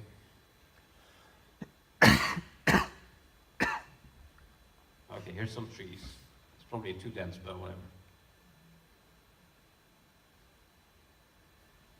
Once it compiles. It's a bit dense.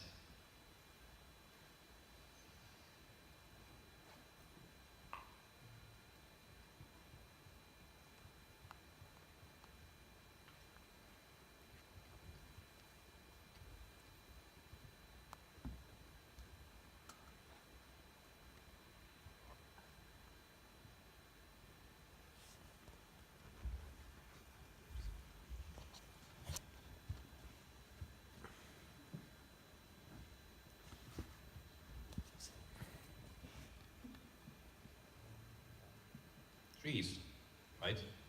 I mean, they're very simple model-wise. It's just a bunch of planes, but they look alien. I need alien vegetation. It's very difficult to find alien vegetation online because no one makes that stuff. So do you know what this is? This is a 10 centimeter seaweed plant I bought from Turbo Squid. It's 10 centimeter big. I scaled it up massively. We made it red and we painted it, and now it looks like alien trees. It's seaweed. So it's just about how you look at things. And I think for me as a level designer, which is what I did originally, that especially comes forward in the buildings. Because I see environment artists, modelers. If they would have to make a building like this, what they would do is they would probably sketch it or whatever, they have some pictures somewhere, and then they start saying, okay, I want to have a building that looks like this, that means I need these and these kind of pieces. So they start looking at the pieces by thinking about the result. But what I've done is when I started, I made 1,000 of these pieces. Literally, almost 1,000 of these pieces. It's a lot of stuff, okay? I made just this. And it only took a few days, mostly because I spent ages importing them. And when I made those pieces, I never thought about, I want this building. I had a rough idea that I knew I wanted alien buildings with a lot of vertical lines. But that's all I knew. But I did know that, okay, this kind of piece, for example, it's always going to be useful. So I'll just make something that's probably useful. And I'll make some variations on it, because once I have a straight section, I can also just do a version where it goes up in the middle. And once I have that, I can make a version where it's just maybe, let's a thinner one, let's take this one, where it's like that, and I can make a version where it's slanted down, and, might as well just make a version that's slanted down and longer, and one that's shorter, and one that's twice the length, but still shorter, and one that's bended. You can see what I'm doing. I'm just making variations instantly. And then once I have all my pieces, I go to the editor and I'm like, okay, now I have 1,000 pieces. What can I build with 1,000 pieces? And we end up with a building. The building is the result of the choice I had in the models that I made. Not the other way around. I think that's the level design approach. What I basically do is Lego. You don't build something out of Lego by thinking, yeah, I need these and these and these pieces. You start with a big box of random Lego and you're like, cool, I can build a castle. And then you build a castle with it. It's the other way around, and that's how I've done everything. I look at what I can do and what I have, and then I find a possibility in what I have, not the other way around. So, and that allowed me to work pretty fast and get a lot of things done for what's essentially all very simple models and contents. I can show you a cave level.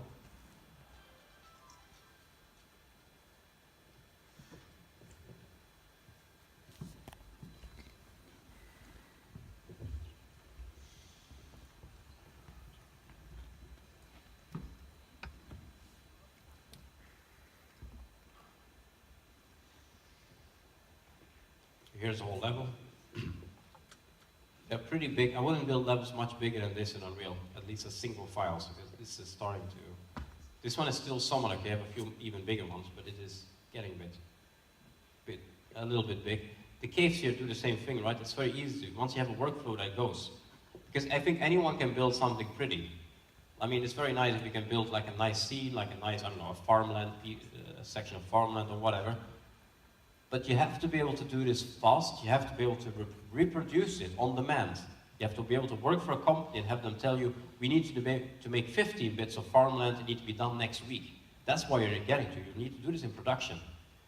So I'm looking for ways not just of getting something that's pretty or nice, but something that runs well, is consistent, something that I can reproduce, and something that just works in a production environment. So the caves are built up of just different meshes like this. So these are the caves. Because the texture is jaggy enough, you don't really notice that they're sticking into each other. It's pretty hard to see, especially with light. But it's basically just that, see? And it's very easy to just build caves because I can just duplicate stuff, you know, and you just randomly push it into each other a bit and hooray, I have a cave. Cool. Cool, new cave. I mean, that goes pretty fast really. And then it's like, oh, there's rock on the ground. Let's not do that. So they have made this material, I remember which one it is, that places dirt on the bottom instead. I don't remember which one it is. One of these.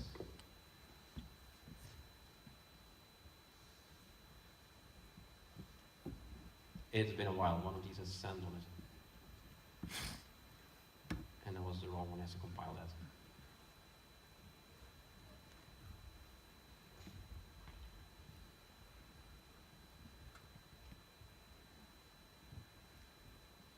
I think that one actually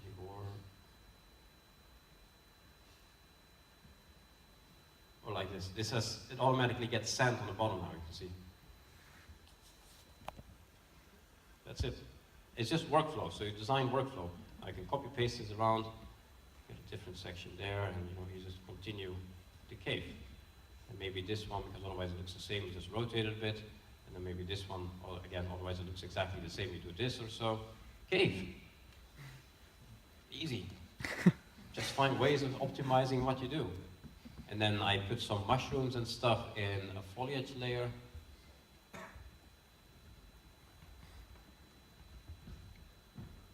Right, so you can just start painting that around.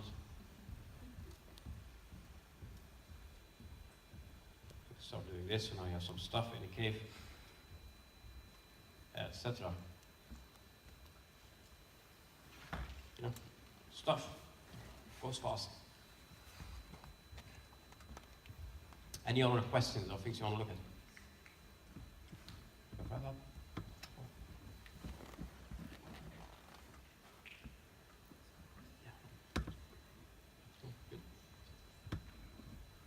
Так, ну что, у нас, давайте, наверное, время уже подходит к завершению. Еще вопросы есть? Может быть, по ходу лекции или по ходу лекции еще что-то, может быть, кто-то переварил информацию, и вопросы возникли.